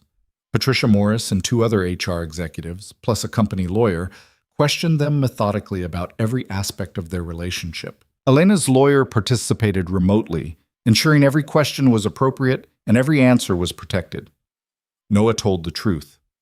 About the night Elena showed up at his door, about Friday nights and puzzle pieces, about falling in love with someone he never expected to know as anything more than a distant authority figure. Elena provided documentation, emails showing she'd consulted with legal before restructuring the department, performance reviews proving Noah's work had been exemplary long before they became involved, meeting notes demonstrating that multiple people had been involved in promotion decisions. The relationship began while Mr. Parker was still under your organizational oversight, Patricia pointed out. That's a violation of company policy regardless of direct reporting relationships. Then the policy needs to change, Elena said calmly, because it's unreasonable to expect that people who work in the same large organization won't develop personal relationships. What matters is how those relationships are handled. We identified a potential conflict of interest and took immediate, appropriate action to address it. By promoting Mr. Parker, by restructuring an entire department that needed restructuring anyway and promoting 6 people based on merit. Noah wasn't even the largest promotion in that reorganization. Elena's voice was steady. You have all the documentation. Review it. Interview the other people involved in those decisions. You'll find that everything was done appropriately and professionally. The questioning continued, circling back to the same points, probing for cracks in their story. But there were none, because they were telling the truth. Finally, Patricia closed her folder. We'll need to complete a full investigation before making any determinations. In the meantime, both of you are expected to maintain professional boundaries at work. No public displays of affection, no closed-door meetings alone, no appearance of favoritism. She looked at Elena. And Ms. Voss, given the current scrutiny of your leadership, I'd strongly recommend being very careful about any further decisions that could be perceived as personally motivated. Duly noted, Elena said without inflection. They left the meeting together, neither speaking until they were in the elevator heading down. That went better than I expected, Noah said quietly. It's not over. The investigation will take weeks. They'll interview dozens of people, dig through every email, every decision, every interaction. Elena's jaw was tight. And by tomorrow morning, every business news outlet will be running stories about the billionaire CEO sleeping with an employee. I'm sorry. Don't be. I knew this was coming eventually. She glanced at him. Are you prepared for what happens next? The attention, the scrutiny, the assumptions people will make?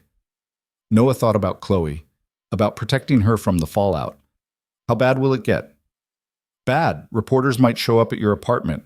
Chloe's school might see coverage. People will have opinions about us, about your character, about whether you're a gold digger or I'm abusing my power. Elena's expression was grim. I can protect you at work. I can't protect you from public opinion. The elevator doors opened onto the lobby. Through the glass walls, Noah could see a group of people with cameras setting up outside. They're already here, he said. Elena followed his gaze inside. Of course they are. Someone leaked it immediately. She straightened her shoulders, and Noah watched her transform into the CEO, the armor sliding back into place, the vulnerability hidden behind professional composure. Stay here. Let me handle this. Elena, please, let me protect you from this part at least. She walked out alone, and Noah watched through the glass as cameras swarmed her, microphones thrust forward, questions shouted in a cacophony of noise. Elena's face was calm, composed, giving nothing away as she made a brief statement that Noah couldn't hear from inside. His phone buzzed, a text from Elena. Go home. Be with Chloe. I'll handle the media. We'll talk tonight. Noah slipped out a side entrance and caught a cab, avoiding the main entrance chaos. On the drive home, he pulled up news sites on his phone and watched the story explode in real time. Billionaire CEO Elena Voss confirms relationship with employee. Voss Industries under fire. Another scandal for embattled. CEO power imbalance or true love. Inside Elena Voss's controversial romance. The coverage was brutal. Some outlets focused on the potential ethics violations. Others speculated about Noah's motives. A few dug into his background, finding his connection to Chloe, to Melissa's abandonment, painting him as either a sympathetic single father or a calculating opportunist depending on the narrative bias. By the time Noah reached his apartment building, there were 2 reporters waiting outside. He pushed past them without comment, their questions following him into the lobby. Inside his apartment, Noah stood in the silence, looking at the puzzle that was now 90% complete, just the outer edges left.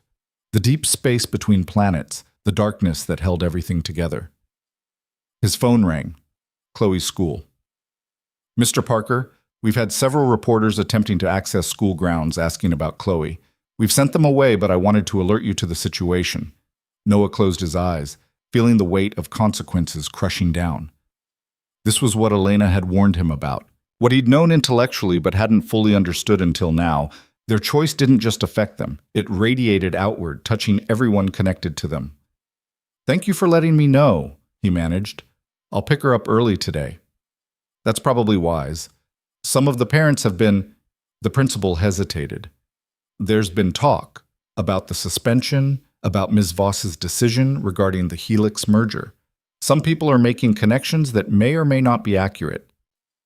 I understand, Noah said, though understanding didn't make it hurt less. He picked up Chloe an hour early, enduring the stares from other parents in the pickup line, the whispers that followed them.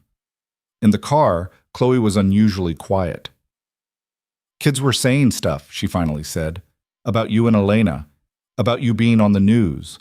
Marcus's mom said Elena only walked away from that deal because of me, and that's why his dad lost money in the stock market. Noah's hands tightened on the steering wheel. People are going to say a lot of things, baby. Most of it won't be true. But some of it is true, right? You and Elena, you're together, like boyfriend and girlfriend? The simple, childlike terminology made Noah smile despite everything. Yeah, we're together. And people are mad about it? Some people are. They think it's inappropriate because Elena is my boss. Was my boss, he corrected. It's complicated. Chloe processed this. Do you love her? Noah had never said the words out loud, not even to Elena, but sitting in traffic with his daughter asking direct questions, he couldn't hide behind careful ambiguity. Yes, he said, I do. Does she love you? I think so. Then people can be mad, Chloe declared with 8-year-old certainty. If you love each other, that's what matters. If only it were that simple, Noah thought. But he didn't say it. Instead, he took his daughter home and tried to shield her from the storm gathering around them. Elena arrived after dark, slipping in through the back entrance Noah's building used for garbage collection. She looked exhausted, her makeup smudged, her perfect composure finally cracking. I gave 3 interviews, she said without preamble. Made a statement about our relationship being personal and handled appropriately. Refused to apologize or justify my choices beyond that. She sank onto the couch. The stock dropped another 8%.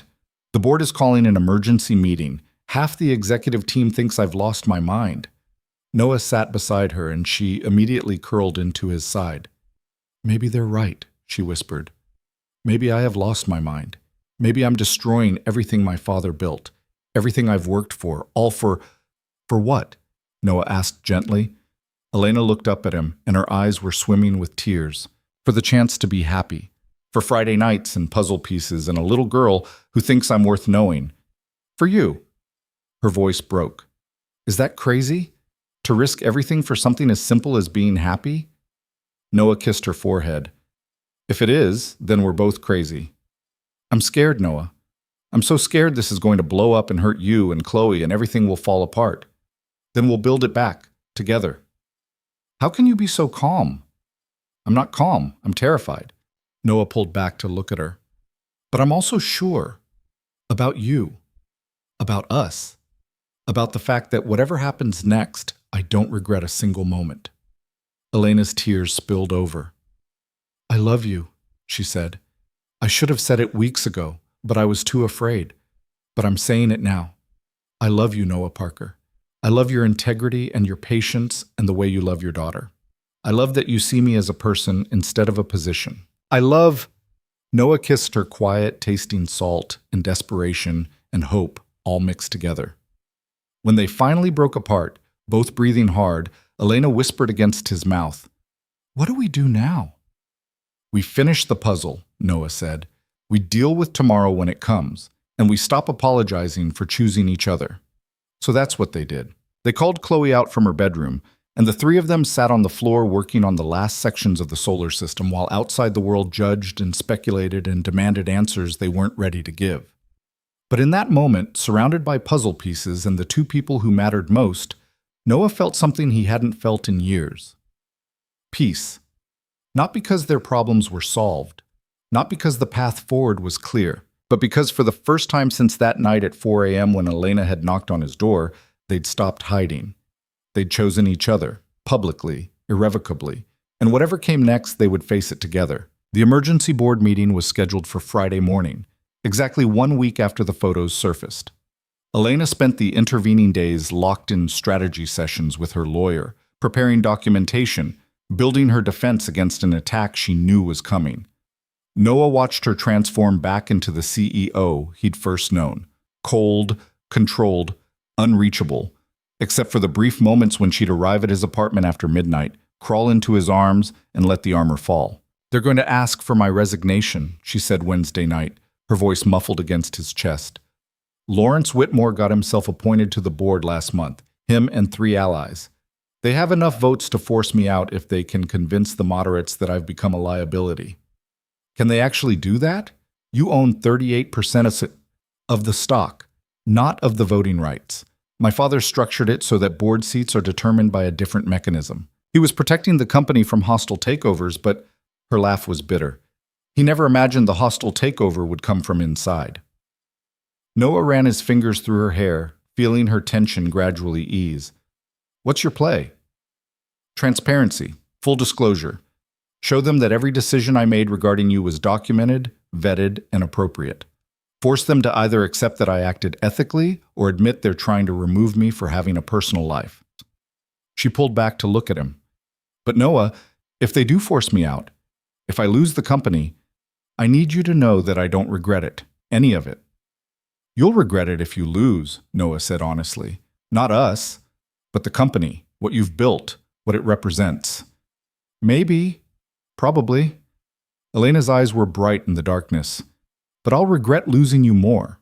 Is that foolish?" "It's human."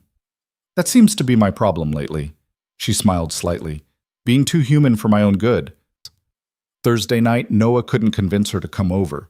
She stayed at her office until 3 a.m. preparing, and he lay awake imagining worst-case scenarios until Chloe climbed into bed with him at dawn. "Can't sleep?" he asked. "Worried about Elena," Chloe admitted. "The kids at school keep saying mean things, that she's going to get fired, that you're going to lose your job, that we'll have to move." Noah pulled his daughter close. "Whatever happens, we'll be okay. We always figure it out." "But what about Elena? Will she be okay?" That was the question Noah couldn't answer. "I hope so, baby." Friday morning arrived with freezing rain and gray skies that matched Noah's mood. He got Chloe to school, enduring more whispers from other parents, then headed to work. The office felt different, people avoiding eye contact, conversations stopping when he walked past. Marcus was one of the few who approached him directly. "Hey man, I know things are crazy right now, but for what it's worth, I've known you for 3 years. You're not the guy these people are making you out to be." Marcus hesitated. "And Voss? She's been the best CEO we've had in a decade. If the board forces her out over this, they're idiots." "Thanks," Noah said, the words feeling inadequate. "Is she really going to lose her job?" "I don't know." Noah tried to work but mostly watched the clock, imagining Elena in that boardroom 42 floors above him, fighting for her position while he sat useless and powerless to help. At 11:37 a.m., his phone buzzed. A text from an unknown number. "Come to the lobby, now." Noah's heart lurched. He grabbed his jacket and ran for the elevators, his mind conjuring disasters. When the doors opened on the ground floor, he found Elena standing in the center of the lobby, perfectly composed in a charcoal suit, her expression unreadable. Behind her stood 6 board members, including Lawrence Whitmore, a silver-haired man in his 60s with the kind of face that had probably always looked cruel. "Mr. Parker," Elena said formally, "thank you for joining us." Noah approached cautiously, very aware of the employees gathering at a distance, watching the scene unfold. "The board has completed its investigation," Elena continued, her voice carrying across the space. "They've reviewed all documentation regarding your promotion, interviewed relevant parties, and examined the timeline of our relationship. Mr. Whitmore has some questions for you, publicly. This wasn't how corporate investigations worked. This was theater, a trap. Lawrence Whitmore stepped forward, his smile sharp. Mr. Parker, you've been employed here for 3 years, is that correct? Yes. Unremarkable performance, adequate reviews. Nothing exceptional until suddenly Whitmore made a show of consulting a paper. 4 months ago, you received glowing evaluations and a promotion with nearly double your previous salary. Quite a jump. My work improved, Noah said evenly. I took on additional projects, expanded my skill set. Or you started sleeping with the CEO, Whitmore said bluntly, and she rewarded you for services rendered. Gasps rippled through the watching employees. Noah felt rage building in his chest. But before he could respond, Elena stepped between them. Mr. Whitmore, we've been over this. The timeline doesn't support your accusation. Noah's performance improvements began 6 months before our personal relationship started.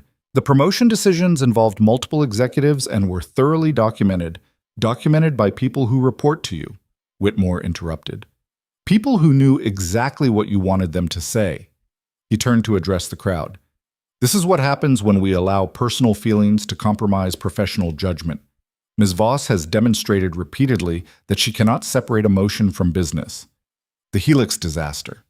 This inappropriate relationship. Her father built this company on discipline and strategy. She's destroying it with sentiment and poor decisions.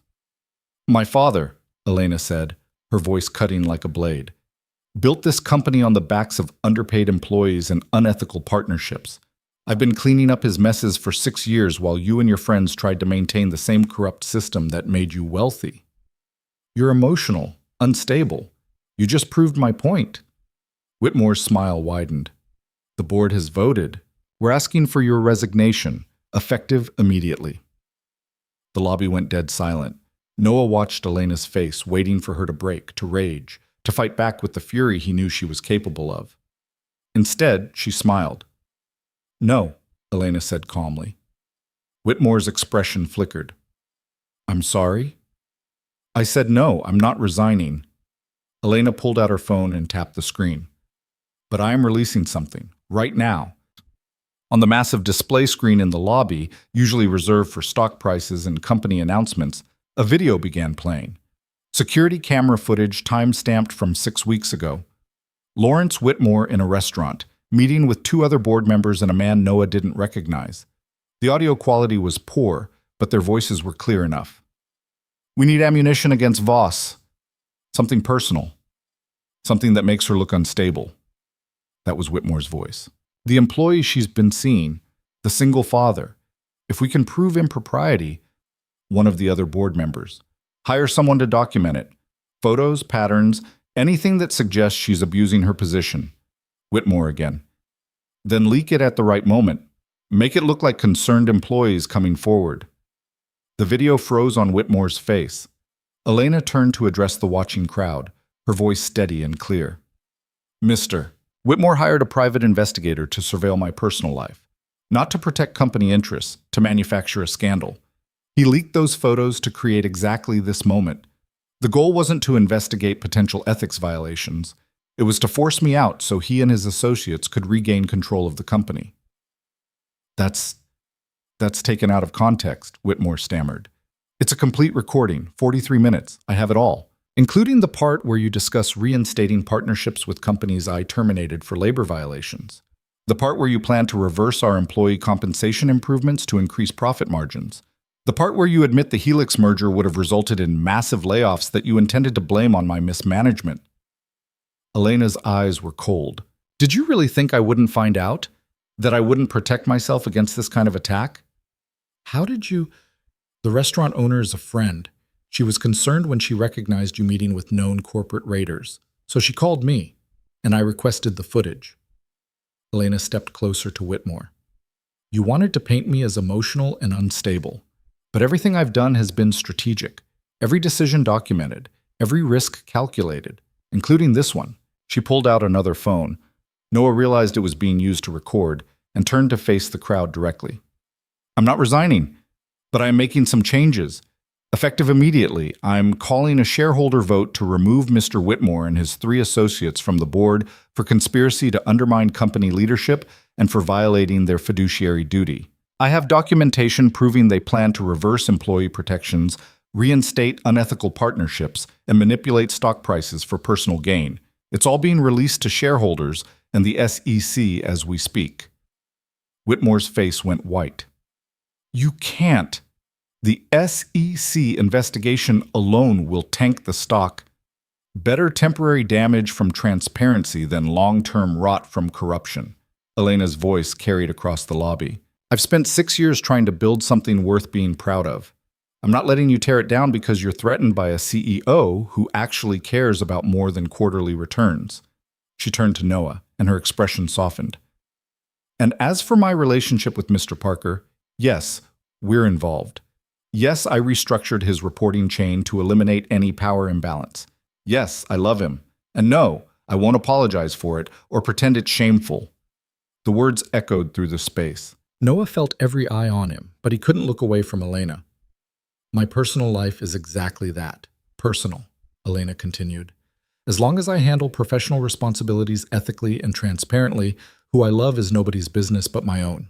And if this board cannot accept that I'm both a capable CEO and a human being with feelings, then maybe you need a different CEO.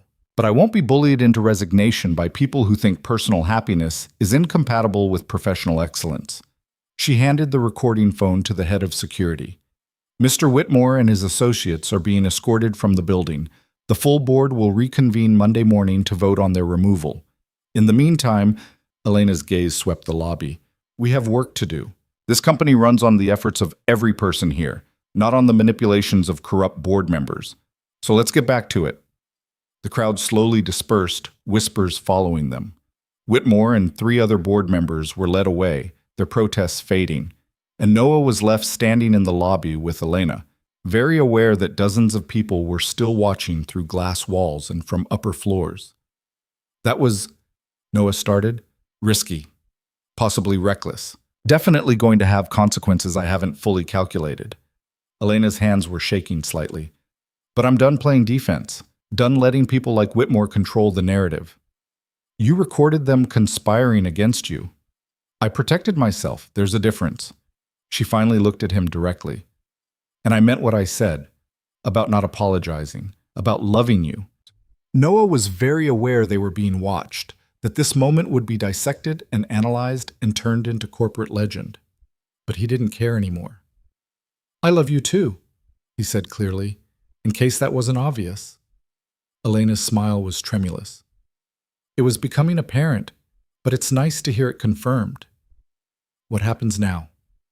Now we deal with the aftermath. The SEC investigation will take months. The board fight will be ugly. The stock will fluctuate. People will continue having opinions about our relationship. She took a breath. But the worst is over. The secret's out. The conspiracy is exposed. We survived. Did we? We're still standing. That counts for something. Elena glanced at the elevators where employees were trying not to obviously stare. I should get back upstairs. Crisis management, damage control, the usual chaos. Okay, but she didn't move. Neither did he. Tonight, Elena said quietly. Can I come over? Not for the puzzle or for strategy or for Friday night tradition, just to be with you and Chloe. To remember what this is all for. You never have to ask, Noah said. The door's always open. Elena's eyes went bright. She nodded once, then walked toward the elevators with her shoulders back and her head high, every inch the CEO who had just outmaneuvered a corporate coup. Noah returned to his office to find it filled with flowers. 24 arrangements, all anonymous, all with the same message, for choosing love. He later learned they were from employees throughout the company, people who had watched Elena stand in the lobby and decided they wanted to be part of a company where that kind of courage was valued. The afternoon passed in a blur of emails and calls. The news coverage shifted from scandal to corporate conspiracy exposed. Opinion pieces started appearing about workplace relationships and gender bias, and whether Elena Voss had just redefined what it meant to be a female CEO in a male-dominated industry. At 3:15 p.m., Noah's phone rang. Chloe's school again. Mr. Parker, I wanted to inform you that we've received a substantial anonymous donation designated specifically for anti-bullying programs and student support services. The donor requested that Kaylee Whitmore and Chloe Parker be the first students to participate in our new peer mediation program. Noah closed his eyes, knowing exactly who had made that donation. Thank you for letting me know. Also, the principal's tone shifted. I wanted to apologize for how the suspension was handled, for allowing outside influence to affect disciplinary decisions. It was inappropriate, and I should have stood firmer on principles rather than politics. I appreciate that, Noah said quietly. When he picked up Chloe that afternoon, she was practically vibrating with excitement. Everyone's talking about Elena, about how she's on the news for being brave and standing up to bad people. And Marcus said his mom said she was wrong about Elena and that she's actually really cool for not caring what people think. Chloe bounced in her seat. Is she coming over tonight? Yeah, baby, she is. Good. We can finish the puzzle. The last pieces came in the mail yesterday. I hid them to surprise you both. Noah's heart squeezed. When did you order pieces? 3 weeks ago. I saved my allowance because I wanted us to finish it together. All three of us. Sometimes his daughter's wisdom left him breathless.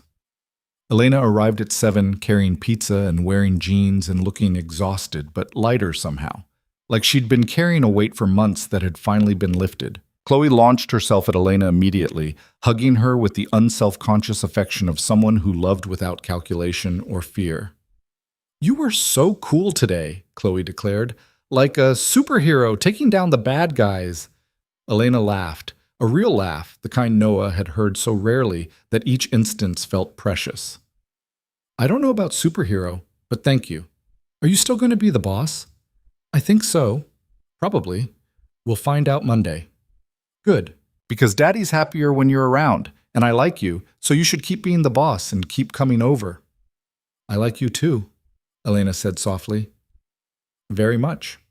They ate pizza on the floor, Chloe chattering about school and the new anti-bullying program and how Kaylee Whitmore had actually apologized during peer mediation, which felt like a miracle, or maybe just proof that sometimes people could change when given the chance. Then they pulled out the puzzle. The solar system was nearly complete. Just the outer edges remained, the darkness between stars, the final pieces that would make the whole thing coherent. I got the missing pieces, Chloe announced, pulling out a small box.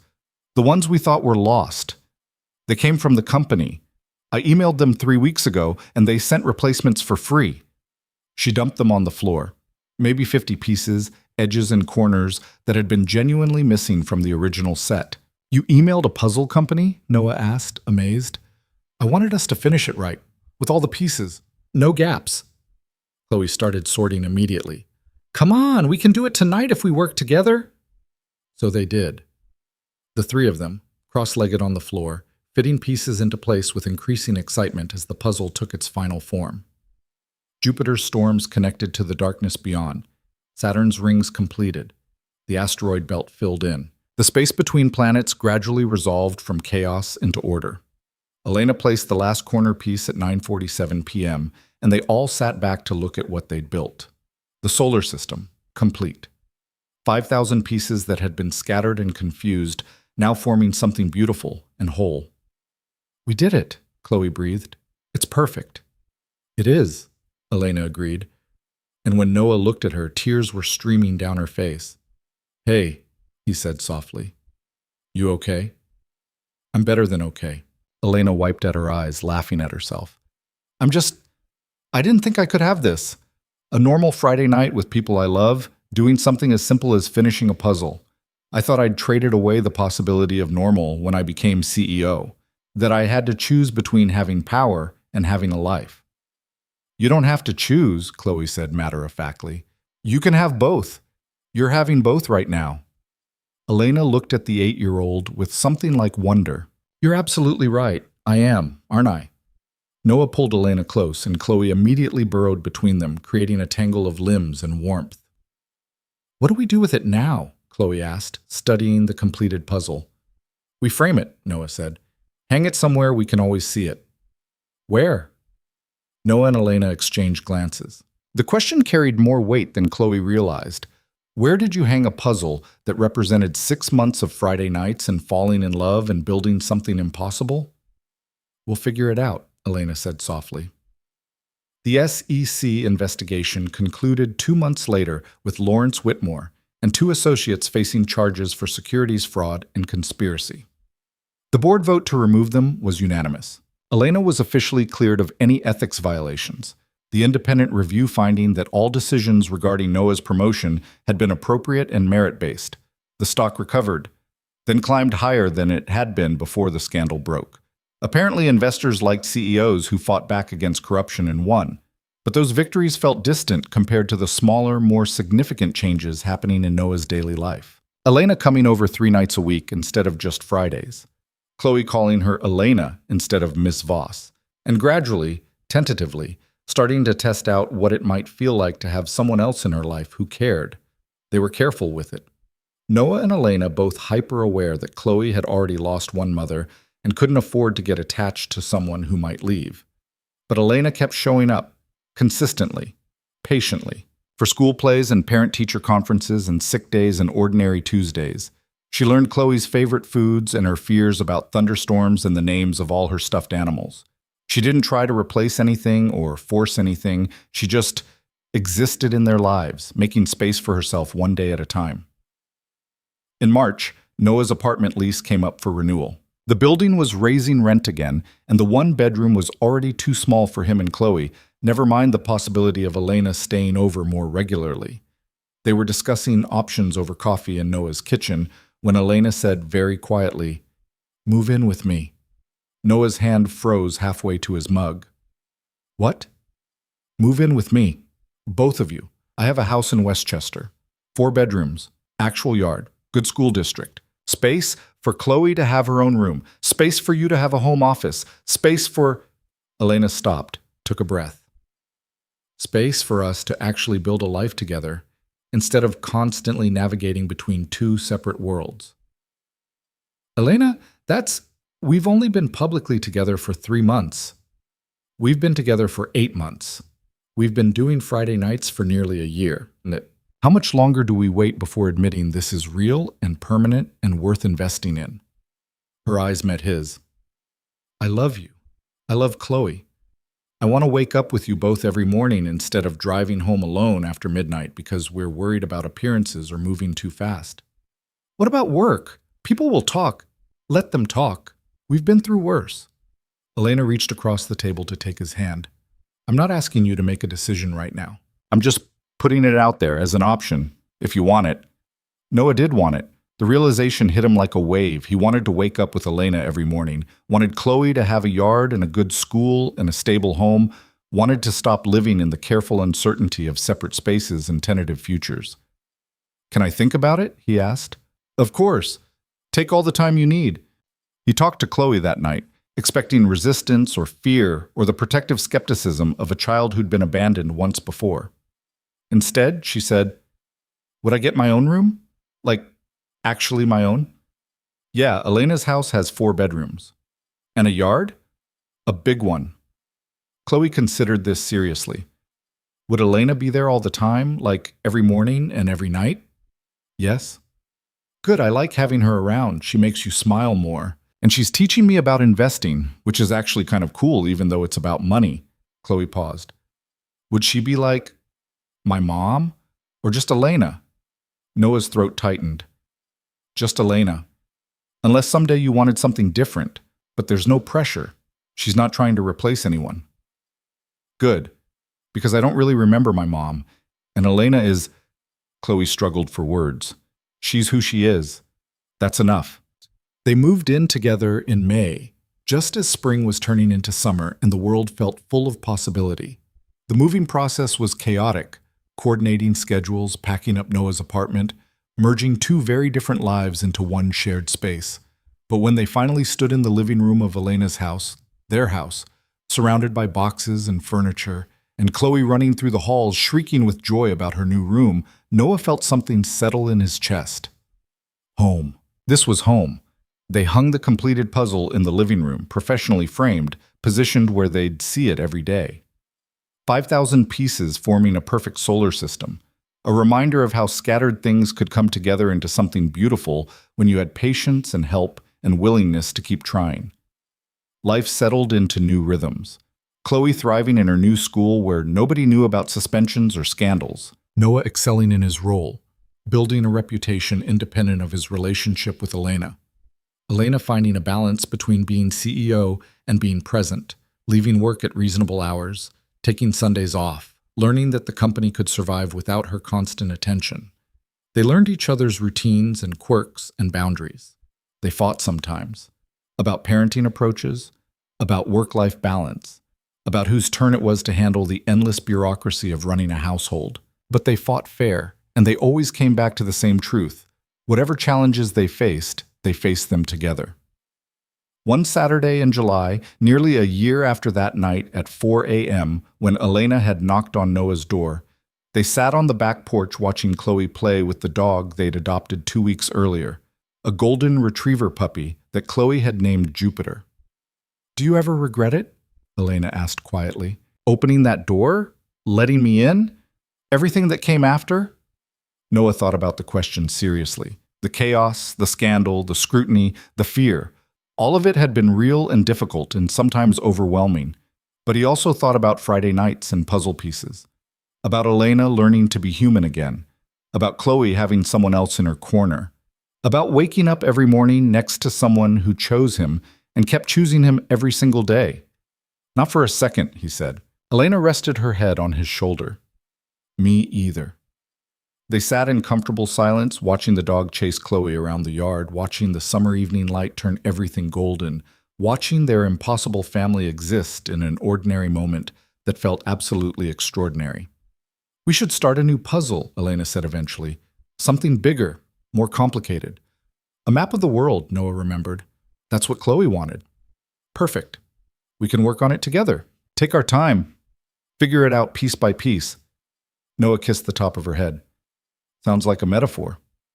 "Everything's a metaphor when you overthink it," says the woman who researched puzzle-solving strategies. Elena laughed, and the sound still surprised Noah sometimes. How free it was. How unguarded. "Fair point." Chloe ran up to the porch, breathless and happy, Jupiter bounding beside her. "Can we have pancakes for dinner?" she asked. "And can we eat outside, please?" "Pancakes sound perfect," Elena said, standing and holding out her hand to Chloe. "Come on, you can help me make them." They went inside together, and Noah followed, closing the door on the summer evening and stepping into the warm chaos of his kitchen where Elena was already pulling out ingredients, and Chloe was narrating her entire day to an audience of one very attentive dog. This was what Elena had risked everything for. Not the relationship itself, but what the relationship represented. The possibility of having a full life instead of just a successful one. The freedom to choose happiness over image. The courage to be vulnerable enough to love and be loved. And this was what Noah had risked everything for. Not just Elena, but the future they were building together. A future where Chloe got to see what healthy love looked like. Where Friday nights became every night. Where puzzle pieces eventually connected into something whole. Later that night, after pancakes and dishwashing and putting Chloe to bed and walking the dog one final time, Noah and Elena stood in their bedroom, the same room where Elena had made the decision to take a chance on something real. "Thank you," Elena said quietly. "For what?" "For opening the door. For seeing me when I was lost. For believing I could be more than just a CEO." She moved closer to him. "For loving me even when it was complicated and risky and possibly completely insane." Noah pulled her into his arms. "Thank you for knocking. For being brave enough to ask for help, for choosing us every day, even when it would have been easier to walk away." They stood like that for a long moment, holding each other in the darkness, listening to the sounds of their home. Chloe's soft breathing from down the hall, Jupiter's gentle snoring from his bed in the corner, the creak of the house settling around them. And Noah thought about that night almost a year ago, when 3 sharp knocks had shattered his carefully controlled world. How terrified he'd been of what opening that door might mean. How certain he'd been that letting Elena Voss into his life would destroy everything he'd built. He'd been right about one thing. Opening that door had changed everything, but he'd been wrong about destruction. What he'd found instead was construction, building something new from scattered pieces, creating a family not from biology or obligation, but from choice and courage and the willingness to keep showing up even when it was hard. The solar system in their living room was complete now, all 5,000 pieces in perfect alignment. But their story, the real story that mattered, was still being written.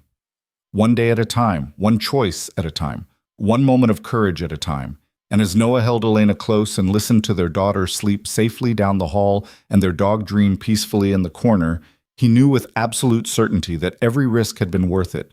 Every Friday night, every puzzle piece, every moment of fear overcome by love. Because sometimes the most important moments in life arrive quietly, in the dark, uninvited, unexpected. And everything changes the moment you choose to open the door. Not because the path ahead becomes easy, but because you realize you don't have to walk it alone anymore. And that makes all the difference.